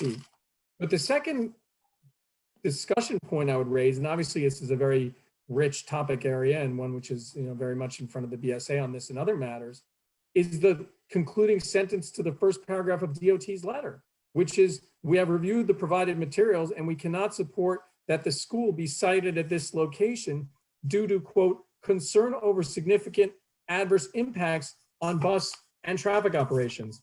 This is not what is required of the special permit section. What is required of the special permit section is, quote, the board shall refer the application to the Department of Traffic for a report with respect to vehicular hazards to the safety of children within the block and in the immediate vicinity of the proposed site, unquote. And so what our letter and the letter from Equity Environmental sought to set forth, while we understand that there may be certain concerns with regards to traffic, the impact on buses and congestion, that is not the purview of the Department of Transportation pursuant to this report. They're required to report to the board on hazards to student safety, and they did not really do so. They really set forth what they believe to be, again, the bus, the car and bus drop-offs, how parents would presumably engage in what would amount to be illegal activity and to drop in front of these no standing or bus only sites. But we really felt it was important for us to make a point with regards to that matter. My final point with regards to the background of the special permit, Chair, I know you discussed the fact that we need to make the finding of 7303 as well. We believe we can do that. We know that the chair stated that 7303B discusses that the board shall deny the special permit when the regulations will interfere with any public improvement project. We do not feel that that the transit busway, as referred to in the DOT letter, refers to a public improvement project of the sort that would merit denial of this application, but we would be happy to respond to that in writing.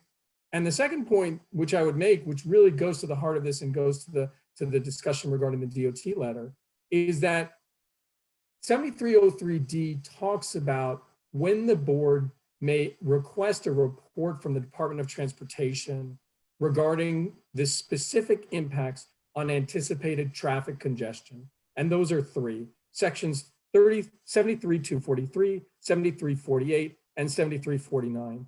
Those are accessory drive-through facilities, the size of accessory group parking facilities, and roof parking. Special permits where the use goes to the very issue of parking and traffic congestion, and where DOT should discuss this and the board may factor that into their findings. This is not that case. This is a case is for a school. This use, by the way, would be allowed across the street and to the block to the west as of right. And so, Chair, we feel very strongly about this. We look forward to a thorough discussion, and believe me, Chair, I know this because we've been around the block a few times on these applications. We would be thrilled to work with the Department of Transportation School Safety on an adequate safety plan for delivering kids to the school, but we were not put in that posture from this letter. And so we're excited to move forward with the board, but we did want to just note that we feel very strongly about that, and that was why we were forced to take the tone in the letter. Okay, I just want to respond briefly to that letter. Next time you have trouble with the determination of an agency, please don't name names, because it sounds like a personal attack and it's very unattractive and also offensive to that very hardworking city agency representative who is doing his or her best to analyze your project. They're not paid consultants. They do their best to review in the face of many, many, many other projects going on. So more respect, please, for everyone who does that work, and please don't name names. It's DOT generally who you disagree with, not an individual staff member. So that's the first part of it. The second part I want to say, though, is, as I said before, we don't only look at the safety of the children, we look at the school's impact on the neighborhood. And if you remember, there was a case very recently where I was very concerned about the school's impact on the ability of businesses to function, given it was in a manufacturing district with a lot of trucks. And it seemed as if the school busing system was going to interfere with the ability of those trucks to do, and those businesses to continue. So it's not a one-way direction. There are many factors that are involved, which is why there's a special permit. And in addition to which, you're subject to seeker. So this project is subject to seeker. So therefore, traffic studies, pedestrian impact analyses are required, especially in this case where we see thresholds tripped. And so however the board concludes that a project is or isn't worthy of a special permit, it's entitled to request those studies and will and does. So, okay, continue. Thank you, Chair. And I understand the point with regards to the letter. We were merely identifying Ms. Heyman with regards, she was the author of the letter, but believe me, we have a tremendous amount of respect for transportation and school safety, and to the extent that the chair requests that we proceed without so naming specific employees, we'd be happy to do so. And Chair, we understand that with regards to the prior application that was discussed, we would note that there's issues around these special permits that relate to C8 and M1 districts, which we understand, which is that you're allowing a school use in a district that is designated for commercial and manufacturing uses. And so the impact on those uses is one which is necessarily a part and parcel of the review of the special permit. We get that. I think the issue here and what we're trying to work with is that with regards to bus lanes, that's really not the case. You're not presented with the same type of situation because these same bus lanes are prevalent in residential districts on this block. So while an industrial curb cut may be a particularly unique situation to a school seeking a special permit in a C8 or an M1, it is not necessarily so with regards to bus traffic. Again, I think that the applicant has work to do to satisfy the board and to provide comfort with regards to delivery of the kids. And we take all these points very seriously, and we thank you for your comments. Okay, Ms. Benke, I just want to recognize her hand is up. Hi, I was just wanted to relay that we have not passed on that letter to DOT yet. So if revisions would like to be made, Yeah. We'd be happy to make those revisions. Okay, thanks. Cool, thank you. I think, Chair, that so we have a discussion with regards to the findings of the special permit. You know, the B finding with regards to being not more than 400 feet from the boundary of a district where the school would be permitted. As of right, obviously the school is located partially within an R72 district. And so that finding is here met. With regards to the A finding, we understand the chair's comments and the commissioner's comments regarding the school siting and whether or not the school diligently searched for other locations. We did submit a letter in that regard. We understand the comments with regards to comparative costs as well as floor to ceiling heights. I believe those were two of the discrete issues discussed. And we will address those both today in testimony, but also more importantly in written submissions to the board after this hearing. I think what I would like to do is to, with the board's consent, is to allow Charlie Ortiz, the executive director of Wynn Music Community Charter School, to discuss some background about the school and the nature of the students and the program so that the board can have some context about the decisions that were made with regards to this school location. May we do that? Mm-hmm. Go ahead. Okay. Ortiz.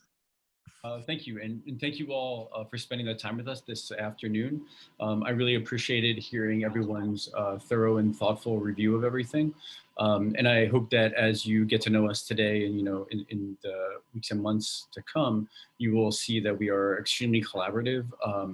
And we're excited to be able to work with this board, DOT, all of our parents, staff, and everyone else to be able to like solve any challenges that may present themselves.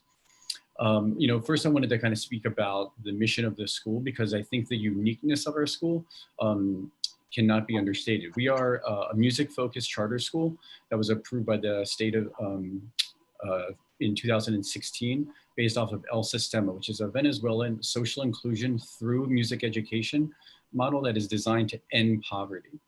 And so our goal is to take students who are most in need and to teach them how to play music along with teach them literacy, math, science, social studies, and everything else. And the reason that music is so important is that despite them learning violin or cello or other instruments, they really learn what it means to be an ensemble mate. And through being an ensemble mate, they're learned how to be a part of a larger community and ultimately work together to escape the you know, effects of poverty and to have upward mobility. We currently have 89% economically disadvantaged families, which is higher than our surrounding school, which is 81%. And similarly, we have 25% of our students have disabilities, which is higher than our surrounding areas. And it's in these most vulnerable populations that we are actually our most successful. And I think a large part of that is because of our music program and the amount of effort that we put into having all staff create meaningful relationships with children and their families. And I'm not sure if the board has been able to read all of the public comments, but I know a lot of parents have been telling me they've been sending stuff over. So if you haven't gotten it, let us know. Yeah, we have. Excellent.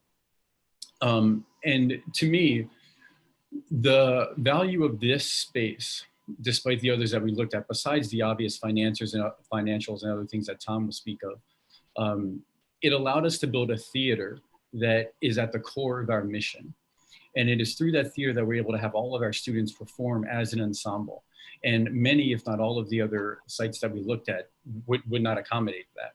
And because of that, it seemed to be in the opposite of our mission. And so that is always what I come back to as being the most important: music and community. And so this site proved that to be possible. And we've also already said to the community board, and we're on record in multiple public meetings and internal meetings, being able to offer our space in the future, should we acquire it, to community use, because our mission is about creating community. And so we want to be able to expand our our doors to include all of our community members who might want it. We've already been in touch with a lot of community board members, a lot of business members. We're already trying to connect with some senior citizen and assisted living facilities that are close by to create some sort of partnerships. And we're excited to move that forward, should we be able to get into this building in a couple of years. This location came after a significant search with Carlo, our project manager, will also speak about. But I heard a lot of great questions from the board, and one of them was about the timing, because we are in our third year of a 5-year charter renewal. So I just wanted to speak about how charters work, and then kind of why we are where we are. So as per state law, every charter school is required to go through a charter renewal process every 5 years. Sometimes it's every like 2 or 3 years, but for the most part, it's every 5 years. We will be going up for ours in 2 years. We are in our third year of existing. In our first year, we were not, they didn't do a formal review in the first year of a school, so we didn't necessarily get one. It's not normal. But in both our second and our third year, we were offered a letter of good standing, which is a very high honor, and I'm really proud of that because it showcases the high quality music and academic work we do. And this past year, we went through our midterm review, which is a very big part of the process towards renewal. And although we have not received the final report yet, we have full faith, and we've been told that it will be very strong. And so we're happy to pass that on to the board, once it becomes available. Do you know when it's expected? I mean, it's hard to say, especially right now where we're all trying to figure out what's going on with reopening. And so I would imagine within the next weeks or months, but I also want to give flexibility to the state, who I know has their hand full with reopening all of the schools across the state. Right.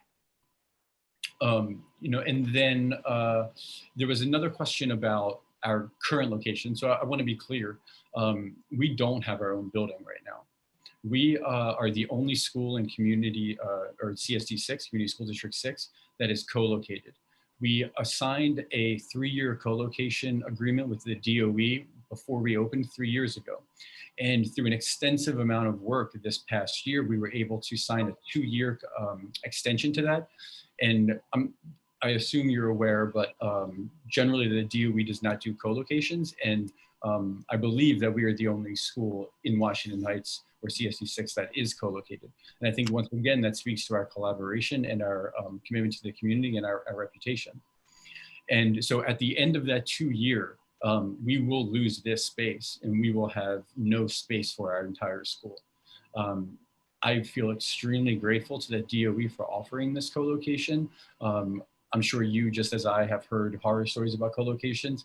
I can honestly say it has been a very smooth co-location, all things considered, and I feel very fortunate about it. We also we occupy the 4th and 3rd floor of a building that is not ADA accessible, and so our kindergartners literally every day have to walk up 5 flights of stairs to go from the cafeteria to their classrooms multiple times a day. And for a lot of our parents and grandparents who do need accessibility, it is very cumbersome. And so for all of those reasons, we needed to find a permanent home. And so I wanted to let you know why we are moving to our co-location, and also kind of how the charter renewal process works. Okay. Were you the person who was involved in site selection? Yeah, so we had a full team.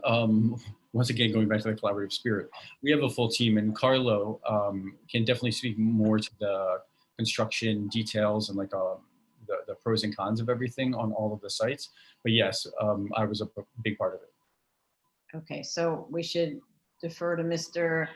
difficult to Schiattarella for information about why you pick one site versus another, right? Yeah. Okay. So why don't you proceed? Yes, go ahead. Okay, thank you, Ms. Chair. My name is Carlos Schiattarella. I'm with Schoolhouse Project. I'm the project manager for the Wynn School. We started looking back in August of 2017. So it's been basically a three-year process. And as of right sites, we looked at least 13, 14, 15 sites. We also looked at a lot of M1 zones and also C8 zones that we did not actually write about in any of our letters. But we probably looked at, I would say, 50 sites total. And this by far became the best site. And I do this for a living every day with many charter schools, and that's all I do is work with charter schools. And this is by far the best site in terms of what Charlie and Wynn want to do in terms of their program. For instance, I think it was mentioned 528 West 162nd Street. There was also a garage in the middle of a residential district. And I was actually excited about that site, but then when we walked through it, we realized that the ceiling heights were too low. There was, I think, about 8 or 9 feet on one floor, and then it was maybe not even 8.5 feet on another floor. And one of the key components that Charlie discussed was the theater. And the theater needs high ceilings. The location that we're proposing on the ground level, the ceiling, I believe, is about maybe Tom could talk about it, but it's like 13, 14, or 15 feet, where you have sort of the ability to ramp up the seating for a real theater, not like a gymatorium or stageatorium that you typically do for charter schools, but a real theater. So that was a large reason why I thought this site was the best site for the school. With respect to the cost differential, do we want to discuss that? Yeah, but and also to respond to Commissioner Shanda's comment that you seem to be removing the floors in the current building, and why could you do the same in the So if 162nd Street? This is Tom, the architect. Maybe I can respond to that. So I apologize if our drawings were not clear. We're not changing any of the existing floors of the existing building. The only thing we are doing are adding one more floor because it's not quite big enough, and then a roof on top for the gym. So and that's just like Carlo and Charlie have been saying, the first floor is 15'3" clear, which is enough for, and this is not just a theater, it's really, we're designing it as a recital hall because that serves the mission. And then the other floors are, it's 13'3" and 13'5". And the reason the schools need such height is because they have very large fresh air requirements. And so you have very large ducts and you have very strong acoustic requirements. You need to have quiet spaces. So I apologize for the ambiguity in our drawings, and I'll try to go back through and see if there's things we can do to clarify it. But we're keeping every floor with the exception of 2 new stairs to meet the egress and the new elevator to meet ADA. Other than that, we're making no changes to the base building.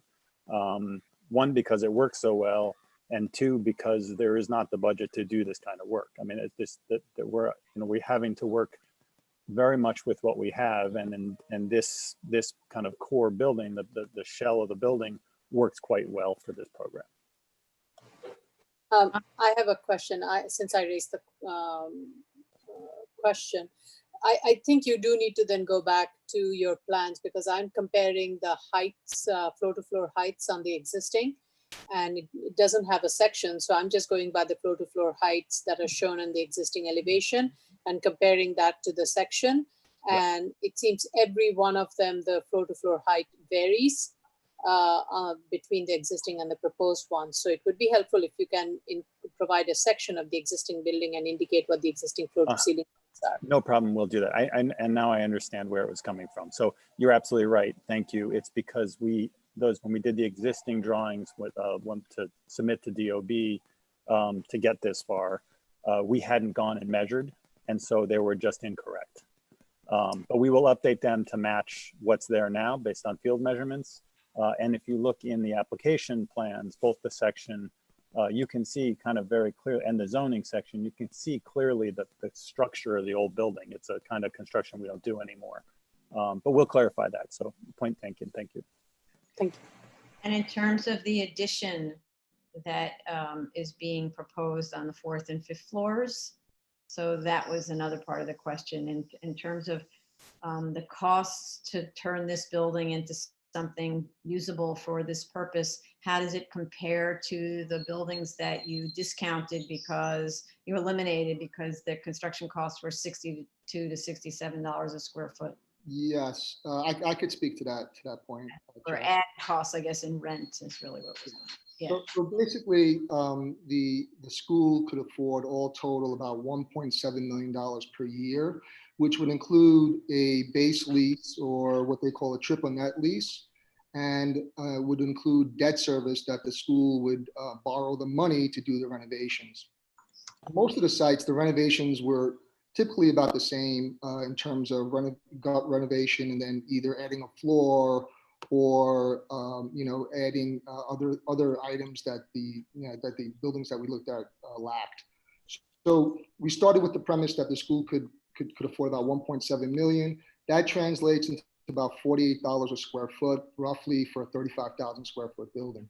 So as we were looking at different buildings, the variable component was really the land lease, or what we call the triple net lease, that landlords were asking. Most landlords were asking $35 a square foot as is, or as high as $40 a square foot.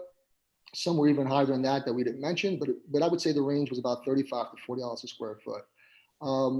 When we looked at this particular site, the owner had come to us and said, if you give me $20 a square foot, I think we can make a deal. And that's what got us super excited, because when you add the $20 a square foot plus the renovation costs, and the renovation cost would be debt service, and you translate that into a square footage, it's about $27 a square foot. So you get about $48 a square foot for this particular building, whereas in other buildings you get $67 a square foot, which is not affordable at all. And so that's how, in terms of just pure economics, this is far superior to any other site. And quite frankly, it was like sort of like I believe it that he would even consider $20 a square foot in Washington Heights. This particular landlord owns multiple garages throughout New York City. He is getting older. He's getting into his 60s and et cetera. He wants to retire, and he doesn't want to keep, he doesn't want to have situations where that he has to do a lot of work. So his triple net, clean, $20 a square foot, he's happy.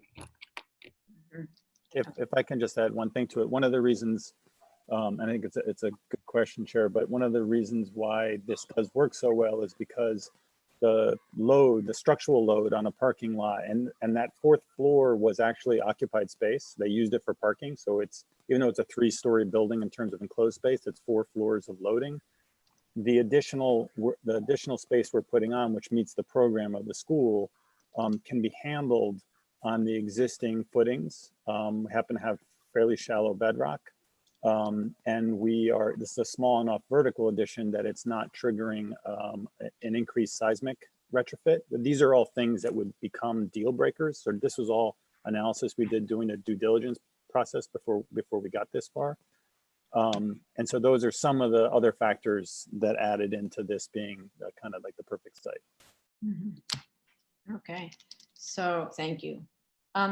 Questions from commissioners before they move on to the next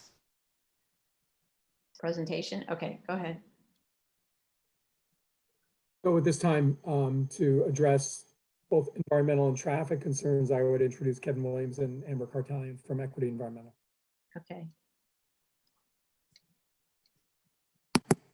Hi, it's Kevin Williams from Equity Environmental. It's nice to see you all doing well and doing what you do best. So I'm going to just take a moment and then I'm going to have Amber hop in if she has to pick up her son. Actually, speaking of dropping and picking up children. So the first thing that I wanted to relate is sort of an overhead view of the seeker process. So we will be evaluating levels of service analysis pedestrians, but the first step is a review of our traffic analysis. So along the review of traffic is bifurcated into two pieces, a school safety review and a traffic engineering and planning department review. That's under the ambit of seeker. School safety is sort of its separate review. And what's happened here is you know, I work with DOT. I've known many of the folks, including the head of seeker review, for over 20 years. And usually it does not proceed this way. The seeker technical traffic analysis is done first so that you can properly assess the actual sort of quantitative as well as qualitative factors related to school safety.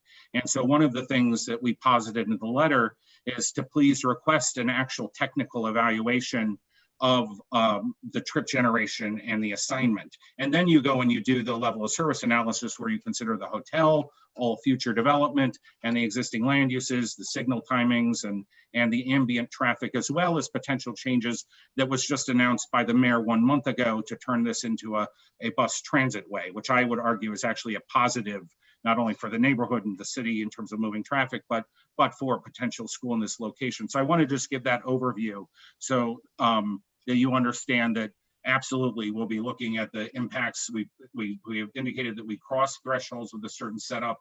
And then the next component that I wanted to discuss before I hand it over to kind of the nuts and bolts of the seeker, so Amber can outline, you know, what our findings were, what the actual operations were, because there are some misunderstandings. And I know the traffic's kind of some dry reading, so nobody really wants to look in all the gory numbers necessarily. So it's key that we kind of relay that and we express more simply the operations. One of the things that I wanted to note that our firm is committed to doing whatever we have to do to make sure we provide a collaborative effort with the agencies that review our documentation, and school safety in particular. And your staff on the planning side, Ms. Benke, Ms. Pregna, Mr. Costanza, know that we have on many past applications, some which have not been successful that you reviewed earlier for very different issues, that we have sat down and tried to work with, and you know, we have ultimately respected the judgment. And so in this case, you know, we have worked with Ms. Heyman, school safety, and DOT on preliminary review on projects, and we requested that, and we noted the bus issue here right at the beginning of the project before we started the environmental review, and requested of DOT to provide us an evaluation on this issue. And we did not receive anything ultimately until we submitted the EAS and got this letter back. We will make all attempts, Chair and board members, to further on your guidance to discuss creative and alternative approaches. So please understand, when we prepare this EIS and we prepare our analysis, we kind of have to give sort of a standard approach. And here, however, we did provide some alternative solutions, particularly the location on Audubon and 181st Street for parental drop-off to shed potential traffic going down this corridor. So what I'm gonna have to do, because Amber has to go away, I'm gonna let her summarize the document, and then I'm gonna come back and discuss you know, a little bit more generally what some of these things mean and get the board's feedback. So Amber, please. In terms of the traffic numbers, the data is based on the existing Wynn Charter School location. So we had distributed surveys and got our results back, and based on that, approximately 46 cars, 2 yellow school buses, and 7 taxis were anticipated. And that's during the worst case period for school traffic and the AM peak hour. There is an after school program. Let me pop in there for a second. I apologize. So there's an understanding of arrival and departing trips. So it's 46 cars, which amounts to the double of that in terms of evaluating inputs and outputs. So and the same thing with taxis. It's 7. It's actually 3.5 taxis. So it's an in and then out, and then, you know, the buses are counted the same way. So, but the actual numerical count on the number of cars that would access any portion of this area is 46. So, but it's counted as like 92 when you because it has in and out trips. Sorry, Amber. Yeah, and I will say that for a school, and we did project out to the full anticipated enrollment. And I had consulted with Charlie Ortiz and I had told him, you know, this is how many cars were projected based on the surveys. It seemed a little bit high to me based on my experience and review of other school applications. And, you know, he felt the same. And what we had done was we had gone out to the existing location to make some observations and see if we could get verification on that. The problem is that because the school is co-located and it's kind of catty cornered with another frontage, it was very hard to make any adjustments to that data. But I will say that being out there and observing the existing school operations, that what I did see was a very, very controlled and organized arrival and dismissal. You know, staff members outside of the door, walkie-talkies, coordinating with both faculty within the building, and then also school bus arrivals.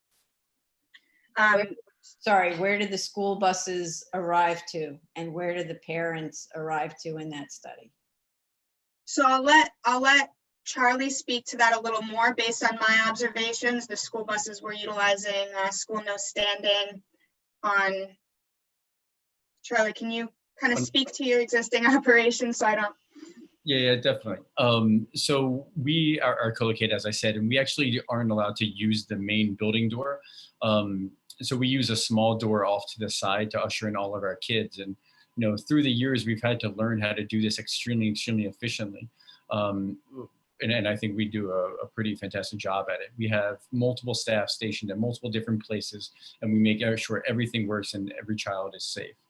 We also have greeters to meet with our families and whatnot. To answer your specific question, the bus drops off right at the corner of Edgecombe, right north of 164, and the car drop off would be on 164 right at that same corner. So like bus is kind of over here, cars kind of over here, and like doors right here. The doors right there, critical point. Commissioner Otley Brown had her hand up. I'd like her to, because she started these questions. Go ahead. Yeah, that's exactly what I was going to say, that the critical difference here is that you're proposing a possible drop-off that's down the block and around the corner. And it's not the same. Even if you have greeters, you're talking about taking people from the drop-off on Audubon and ferrying them around the corner. You would have to have a continuous number of greeters in order to safely get children from that drop-off into the school. It's also going to take a longer time to complete each trip from the cars to the school entrance. So that's the major difference from your existing site. How are you going to handle that? So I think that's a great question. And I want to flat out say that the concerns that you and the community board and everyone else have raised about safety, we also take very, very serious. I mean, my number one priority is to make sure that every child and every family and every staff member is 100% safe 100% of the time. And that's a responsibility I take extremely importantly. And to me, what I go back to is like, what is my locus of control, and what can we do and what can't we do, right? We know that we can't change the floor ceilings of a different building to make the air quality better. We know that we can't increase the floor plate size of a different location to be able to facilitate our programmatic needs. We do know that we can hire a security team, which will be hired by us. We do know that we can hire operations folk, just like we have in the past, to respond to whatever the need is to ensure safety. I also think that an interesting thing that is hard to really capture quantifiably is that this location is extremely, like the future location, if we're able to proceed, is extremely close to a subway stop. And right now we are not close to a subway stop. And my belief is that not only will the majority of families that are driving opt to take a subway because it's easier to do the subway drop-off than a car drop-off at this location, and it's only one subway stop further, I think we will see an increase of that. But regardless, it is in our control to be able to hire the right people, to be able to have the right procedures, to be able to communicate effectively to our parents, and to be able to talk to them about what is a shared responsibility of making sure that every child is 100% safe 100% of the time. And like, there's just no way I could stress how much that is the #1 priority. And I do feel that within this location, we have in our control the resources and the ability to make sure that is the case. And I think Commissioner Brown, may I follow up on Charlie's comment? Because he made a point that one of the things that I feel that DOT, and I know it's not a standard part of the planning review of the siting of this, but when I look at the site, I do see the concerns very clearly. We saw them immediately, but I also see the remarkable positives of this location. There are few locations in the city that have such great access to bus. And in terms of the trip generation and mode split, in terms of the arrivals from the other location, which is about a 7-minute car ride away, most of the students and their parents take MTA bus. And we have bus lines here that literally run throughout the city. And to follow on Charlie's point about earlier when he discussed the mission of the school and its student body, these are not wealthy, this is not a wealthy, endowed, parentage and student body. This is composed of students from all, from pretty much from the Heights area, as well as portions of the Bronx, and this cross Bronx access from 181st Street, the north-south access from both the north and the south portions of the Heights, as well as like you said, the location next to the 1 line provides transit access that's really unprecedented throughout the region. And in addition, and that's probably the reason why you see Yeshiva College and Washington Heights Expeditionary School located just a block away, and also the presence of the playground and the park right across the street. So all of these elements from a siting perspective are really positive. And so now the question is in terms of how do we create a plan that, as Commissioner Brown said, how do you process these students from a site? And one of the reasons why we picked Autobahn and 181st Street is because the arrival and departure periods, 7 o'clock to 7:30, and then at the end of the day, 4:30, they're all sort of pre-peak. And the drugstore that's on that corner is not operating at that time. So you have this parking area really on the last 100 feet of that portion of Autobahn that is available. And I think we're going to have to provide something more substantive for the board and specifically to address Commissioner Brown about how to process and manage the movement of students. But I would argue, and one of the things that we've seen other schools do, is that you collect a certain amount of students, and granted, timing in 30 minutes, people arrive before and after. You're going to have to learn your environment. You're going to have to understand your environment. You're going to have dry runs. You're going to have to scientifically address this and then account for things that you cannot foresee. And we're going to have to provide a safety protocol and discuss this with DOT, obviously, because they're going to have to prove a no standing zone. But I would posit something to the effect of, that 21st student that Commissioner Brown mentioned, there's immediately a caregiver. As soon as you have 20 students collected there, you walk them down the street, and then you immediately have another one timed. So you never do not have a caregiver. And then also along the way, we have persons positioned in front of the school. So we're talking about 2 buses on a future busway on 181st that would provide greater control, lesser ambient traffic that's normally on that corridor. So I would argue that the busway would actually enhance the processing of vehicles. And then we're removing a parking garage that has 86 vehicles crossing through the bus lane at the AM peak period. And that is going away. The alternative there is a 6.0 FAR community facility, or the alternative of the parking garage. And so my feeling is when you have a school, you have a controlled land use, when people are arriving and departing. The bus drivers going down 181st understand and interpret when that's going to occur, as opposed to the randomness that could occur with a different use there. So even though and obviously we want this to be a solid continuous throughway, but we feel this solution of locating and putting in a solid process in place, utilizing the over 80 school staff to position there and transition them to 150 feet down to the site, and then have simply a space for 2 buses prior to the bus lane starting, by the way, because the school, just so everybody understands the geography here, on 181st, the actual bus lane starts about halfway through the site and then runs to the intersection with Amsterdam. So there is an area that could be accommodated, and it could be accommodated out of the through lane, which there's currently no parking allowed on that street. So there's a lighting for that sort of use, and what we did is to avoid this sort of weaving movement, right? That's what DOT is concerned about, this weaving from cars dropping off and pulling out into the bus lane. And that's what happens when you have a parking garage, right?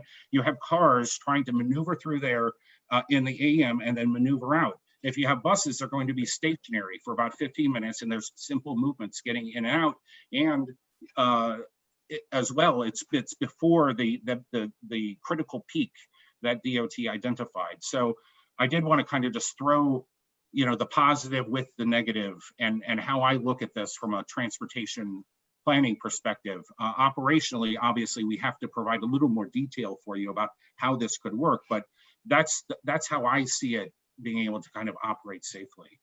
How does this? My recollection of the bus lane is that it starts a block west of the site, and it goes for the entire block of the site. Well, that's the new. That's my recollection driving through it last Friday, was that it was well in progress by the time you hit Audubon Avenue. Yeah, I mean, it's marked. You can see aerials right now. That's the way it's functioned. And I'm sure, having said that, Chairman Brown, whether it's altered to that since the last time we've been, because they're planning on the busway to be in operation in the fall. So I would imagine the striping and that sort of thing, and the demarcation up to at least Audubon, as well as further, is being stated, to where you're going to have maybe not a 14th Street busway situation, but a similar one where there's no, like, so on 14th Street, they don't allow any cars at all, right? Running past Union Square down to 10th or something like that. Here, I would imagine it would be a limited access issue where you had a dedicated colored bus line. And yes, we would have to have some accommodations for buses to move through there, but bear in mind, I'm simply saying too, having said that, Amsterdam is, as the chair indicated, is a location that we looked at initially. And one of the things that I would say is, I would think if DOT would work with us on planning on this busway, because we are putting buses here, that the presence of those and the movement of those buses, like I said, is far more regular, far more controlled, much less obtrusive than single passenger vehicles getting in and out. And that if in the planning process, if we could work with them to accommodate that, they would get a less sort of intense, potentially intense, and less regular traffic generator at this location. So yeah, Chair, I'm sorry, Commissioner Brown, I believe you're correct. Essentially, the ultimate look here is going to be a dedicated bus lane that runs through here. But having said that, I don't think the bus lane is going to run along the curb for its entirety. Here it splits from 2 lanes to 3, basically right at the edge of our property. So, so sorry, go ahead. But I'm sorry, you don't know any of this. And unless you work with DOT and DOT is willing to work with you back. Well, that's the point. Right? Right? Yeah. So they may say absolutely no to this because we can't afford for you to completely mess up our very, very dense public transit hub. This is effectively a hub. And, I keep trying to think of an analogy, like, what if you wanted to put a school in the middle of a block that is completely occupied by fire department emergency vehicles? Would that be a good idea? Fire trucks like roaring out of their garages all day long on an emergency situation? I mean, what we're talking about is something that's arguably interfering with the city's operations, and that's something that the BSA is charged with not permitting, right? So what I do want to say is, let me just finish the thought. Let me just finish it. What I want to say, rather than going back and forth, and we've read the EAS, we've looked at all of these studies, we've heard from DOT, rather than trying to convince us kind of verbally here on screen that you need to work with DOT to see if there's anything that they would consider a viable solution, because by the way, they have to allow for this no parking zone for your 2 buses and your car drop off. And you haven't persuaded me or Commissioner Ollie Brown, or I think any of the other commissioners, that the parents will really put up with having to find a parking space somewhere in the neighborhood and walk their kid to the school, or somehow or other in between the time when those 2 buses aren't there, dropping at that location and then being sure that there's an escorted person. I mean, we don't see you setting up anything persuasive, or whoever manages that. But so I would recommend that you look at, as was said before, much more creative solutions. And that's why I'm throwing in, because they were such a terrific developer, the fact that this building is located adjacent to this hotel, where they have community facility offices and so on, you might find that they would be willing to give you some sort of access point from the street behind. Because with the hotel review, I remember that all of the traffic was required to come around the other side, the street that's behind. Is that 180th Street? So all of the traffic had to come from there for a reason, right? For the safety of the patrons of the hotel and office, and for the safety of all the cars driving into the garage and taxis dropping off at the hotel and so on. So I mean, that's fascinating to me that, you know, you're assuming that parents with a controlled curb and stewards out front. I mean, I don't want to litigate this, because I hear, you know, the 16-story incredibly dense development that was approved by the board, and basically you agreed to a program that you said, okay, cabs are going to drop off here, but cabs could drop off anywhere. You know, the same could go for, you know, the same issue here, Ubers and that sort of thing. And I, you know, do liquor license throughout the cities. You know, cabs related to hotels, related to community facilities traffic is gonna go down 181st Street related to that development, which is about 5 times the size of ours and was approved by this board. And we have reviewed the environmental documentation on that. And we've done about 10 times the work that was involved on the traffic piece. So I ask that you afford the same perspective that you gave in assuming that people are going to operate under the auspices of law and unload.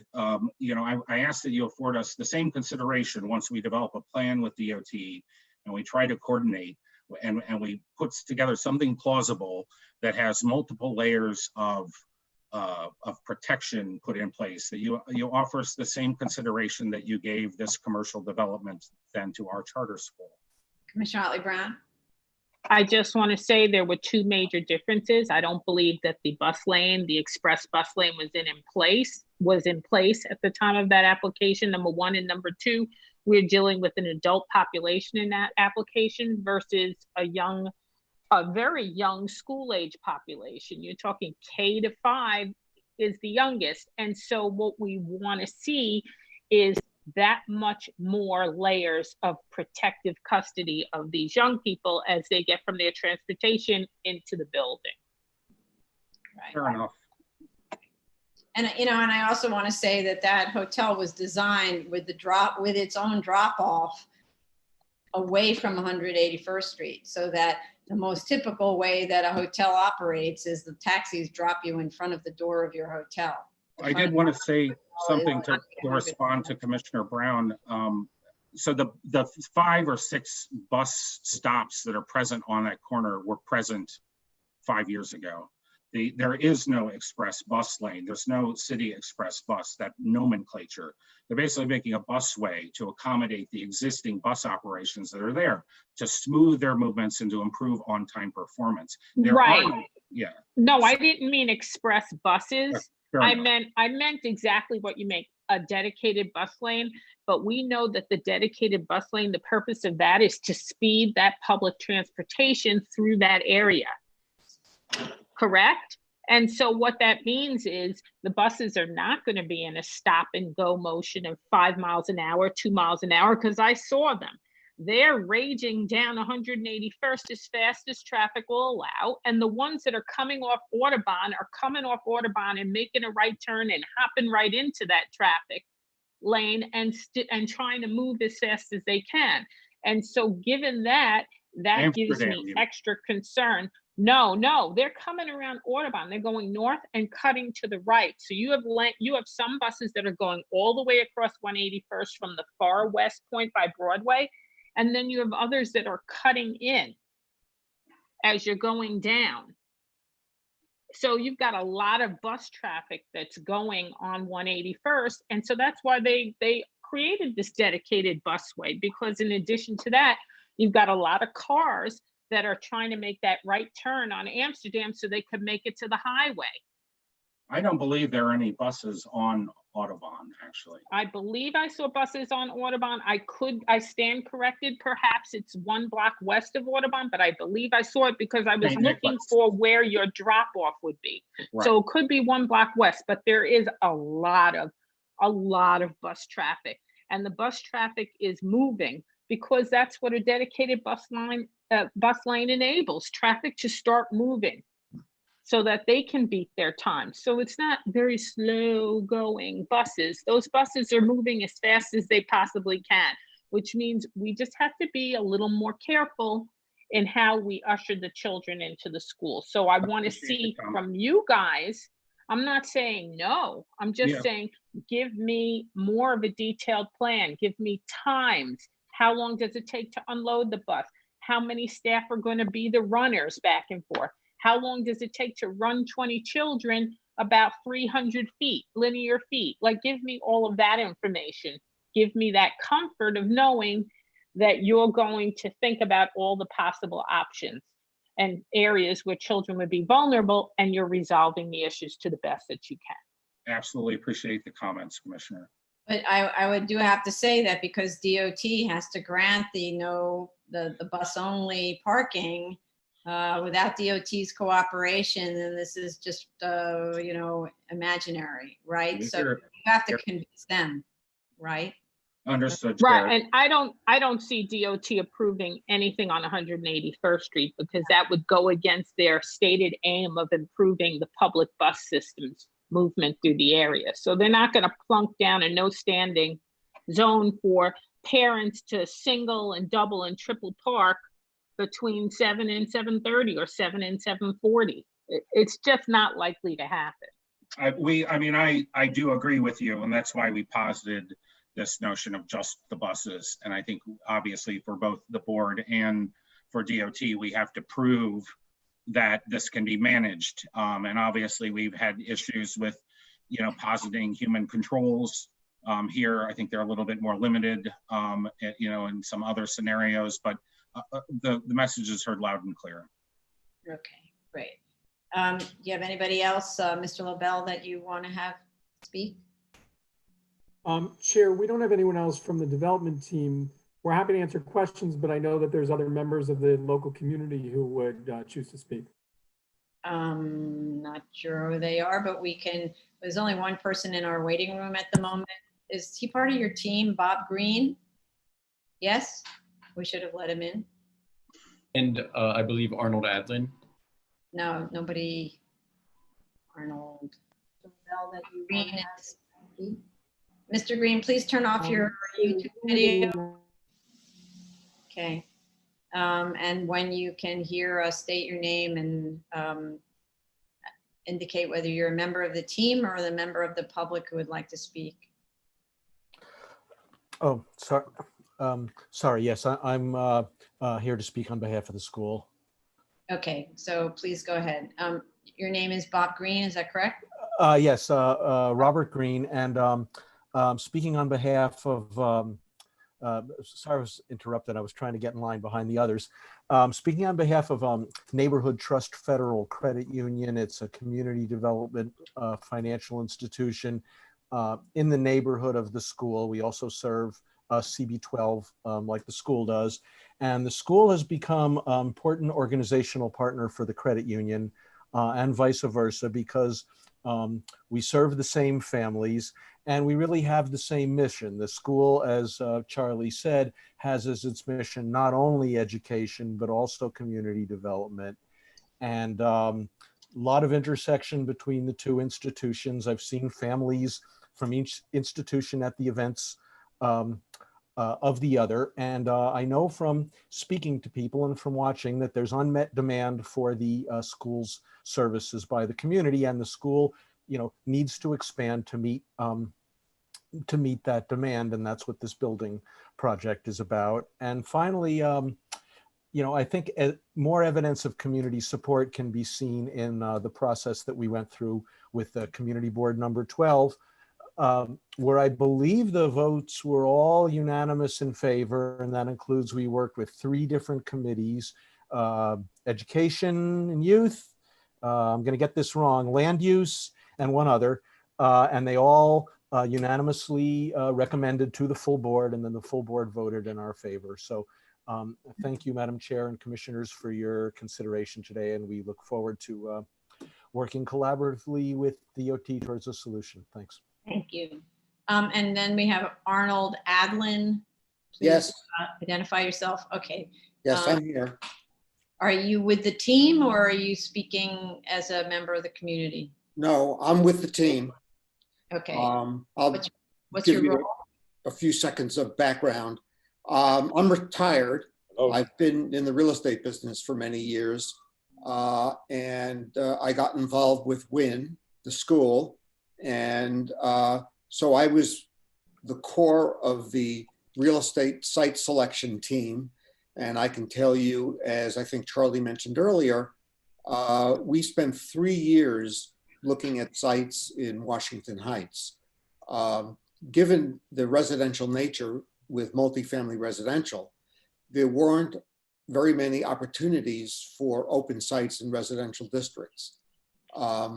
We went through all the institutions in Washington Heights, which was Columbia University, Yeshiva University, and who else is up there?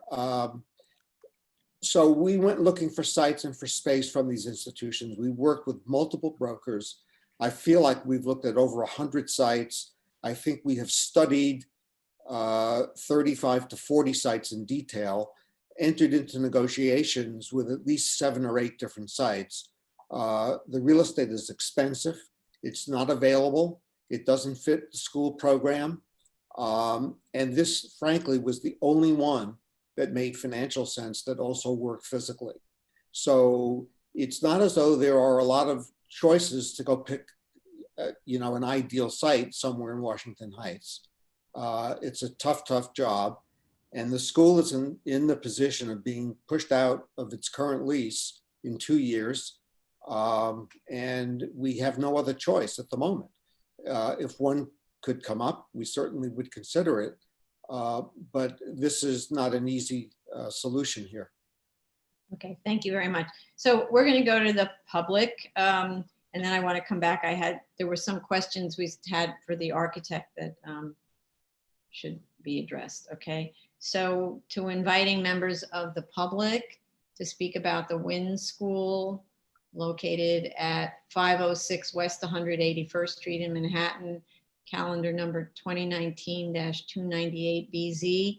If you would like to give testimony on this proposed application, please call 646-558-8656. And the meeting passcode number is 953-4198-7628. Okay, so in the meantime, while we wait to see if anyone enters the waiting room here, I'd like to ask some of the questions. My question had to do with the kindergarten that's subterranean and only has a 10-foot rear yard. Is that actually meeting health code requirements for light and air for the kindergarten? This is a question for the architect. Yes, this is Tom. I mean, we'll have to look into this in detail, but I believe it does, because it's 10 foot to the rear yard, but it's we have about 20 feet before another structure. And that's also a required setback, mid-court condition. And we're in the mid-court here, so by the time you get to the middle of that space, we're on the end of the block, so there's all the backyards that run back through all that. And in addition, the reason for that kindergarten proximity is that there is a big exterior roof terrace, a recess on the roof, but it's a very long way for the kids to go. So what this affords them is not that this is their only outdoor space, but it affords them an easy access for a quick 5-minute in and out instead of having it have to happen over a big chunk of time once a day. They still have, they can travel up through the building, but not as quickly and not as often. And the 10-foot, the window openings that the existing window arms are unopening and meets all the DOB requirements for light and air, and the fire separations to property lines. So those things I know for certain are compliant. Okay, and then please on your drawings provide side elevations, and we need to see what all the finished materials are especially for the addition, because yes, so we did not have side elevations, but we absolutely can put them in, and I believe we're not missing materials, but maybe on the side, well on the elevations you don't see, you don't know what's going there. We'll put that. But it says plaster, so I'm like, really, plaster? Well, yeah, like over the existing brick, and then the new ones. Or it's actually plaster. Huh? It's stucco or it's plaster. Stucco. It would be stucco. It would be or the cementitious coating, like ThermoSeal. Okay. It needs to be pretty, please. We don't like to see buildings that are blights on neighborhoods. No, and I have to say, one of the things that just from that perspective, look, I'm an architect, so I strongly concur. So I just beautiful old facade. So many architects don't concur. You might be the majority of what we see here. But it's a beautiful old building, and remember the front elevation is pushed back. So the new addition is set back 10 feet, and we're maintaining the full integrity of the existing street facade. So the cornice line and the detailing and all that, and all we're going to do is kind of restore that because it's not in such good shape. But from the street, you'll never even see anything further back, which is a function of the setback. So it's a beautiful old building that we think will be better animated and activated by having kids in it instead of just parked cars. Right. Okay. That's an urban argument, but I mean, we are very excited about it. Okay. All right. Thank you. Did any commissioners have any other questions? Anybody want to add anything? I'm not getting a full screen here. If so, please jump in. Otherwise, I didn't see any members of the public who dialed in. So I think, so the next question then is, how much time do you need to respond? But obviously the big question is, how much time do you need to work out something that DOT finds acceptable? Thank you, Chair. I think I would just, again, our new reality, discuss with Kevin the time frame he thinks it would take to be able to consult with DOT. The remainder of the items which would need to be delivered, I think we can deliver within whatever that time frame is. So, there's several steps here. Like obviously, we have to sort of open this jar of getting DOT to not pass judgment, but to work with solutions on us. And so, that is the first step. And it takes, we've worked with some other applications in the pre-application stage and have developed a good conversational basis on that, but it takes about 30 days to get that on the calendar. And then what's going to have to happen is, once they agree to a setup, so say they agree to a different drop off and the school agrees to a different drop off location that's not on 181st Street, we can provide a safety protocol that brings students directly to the school.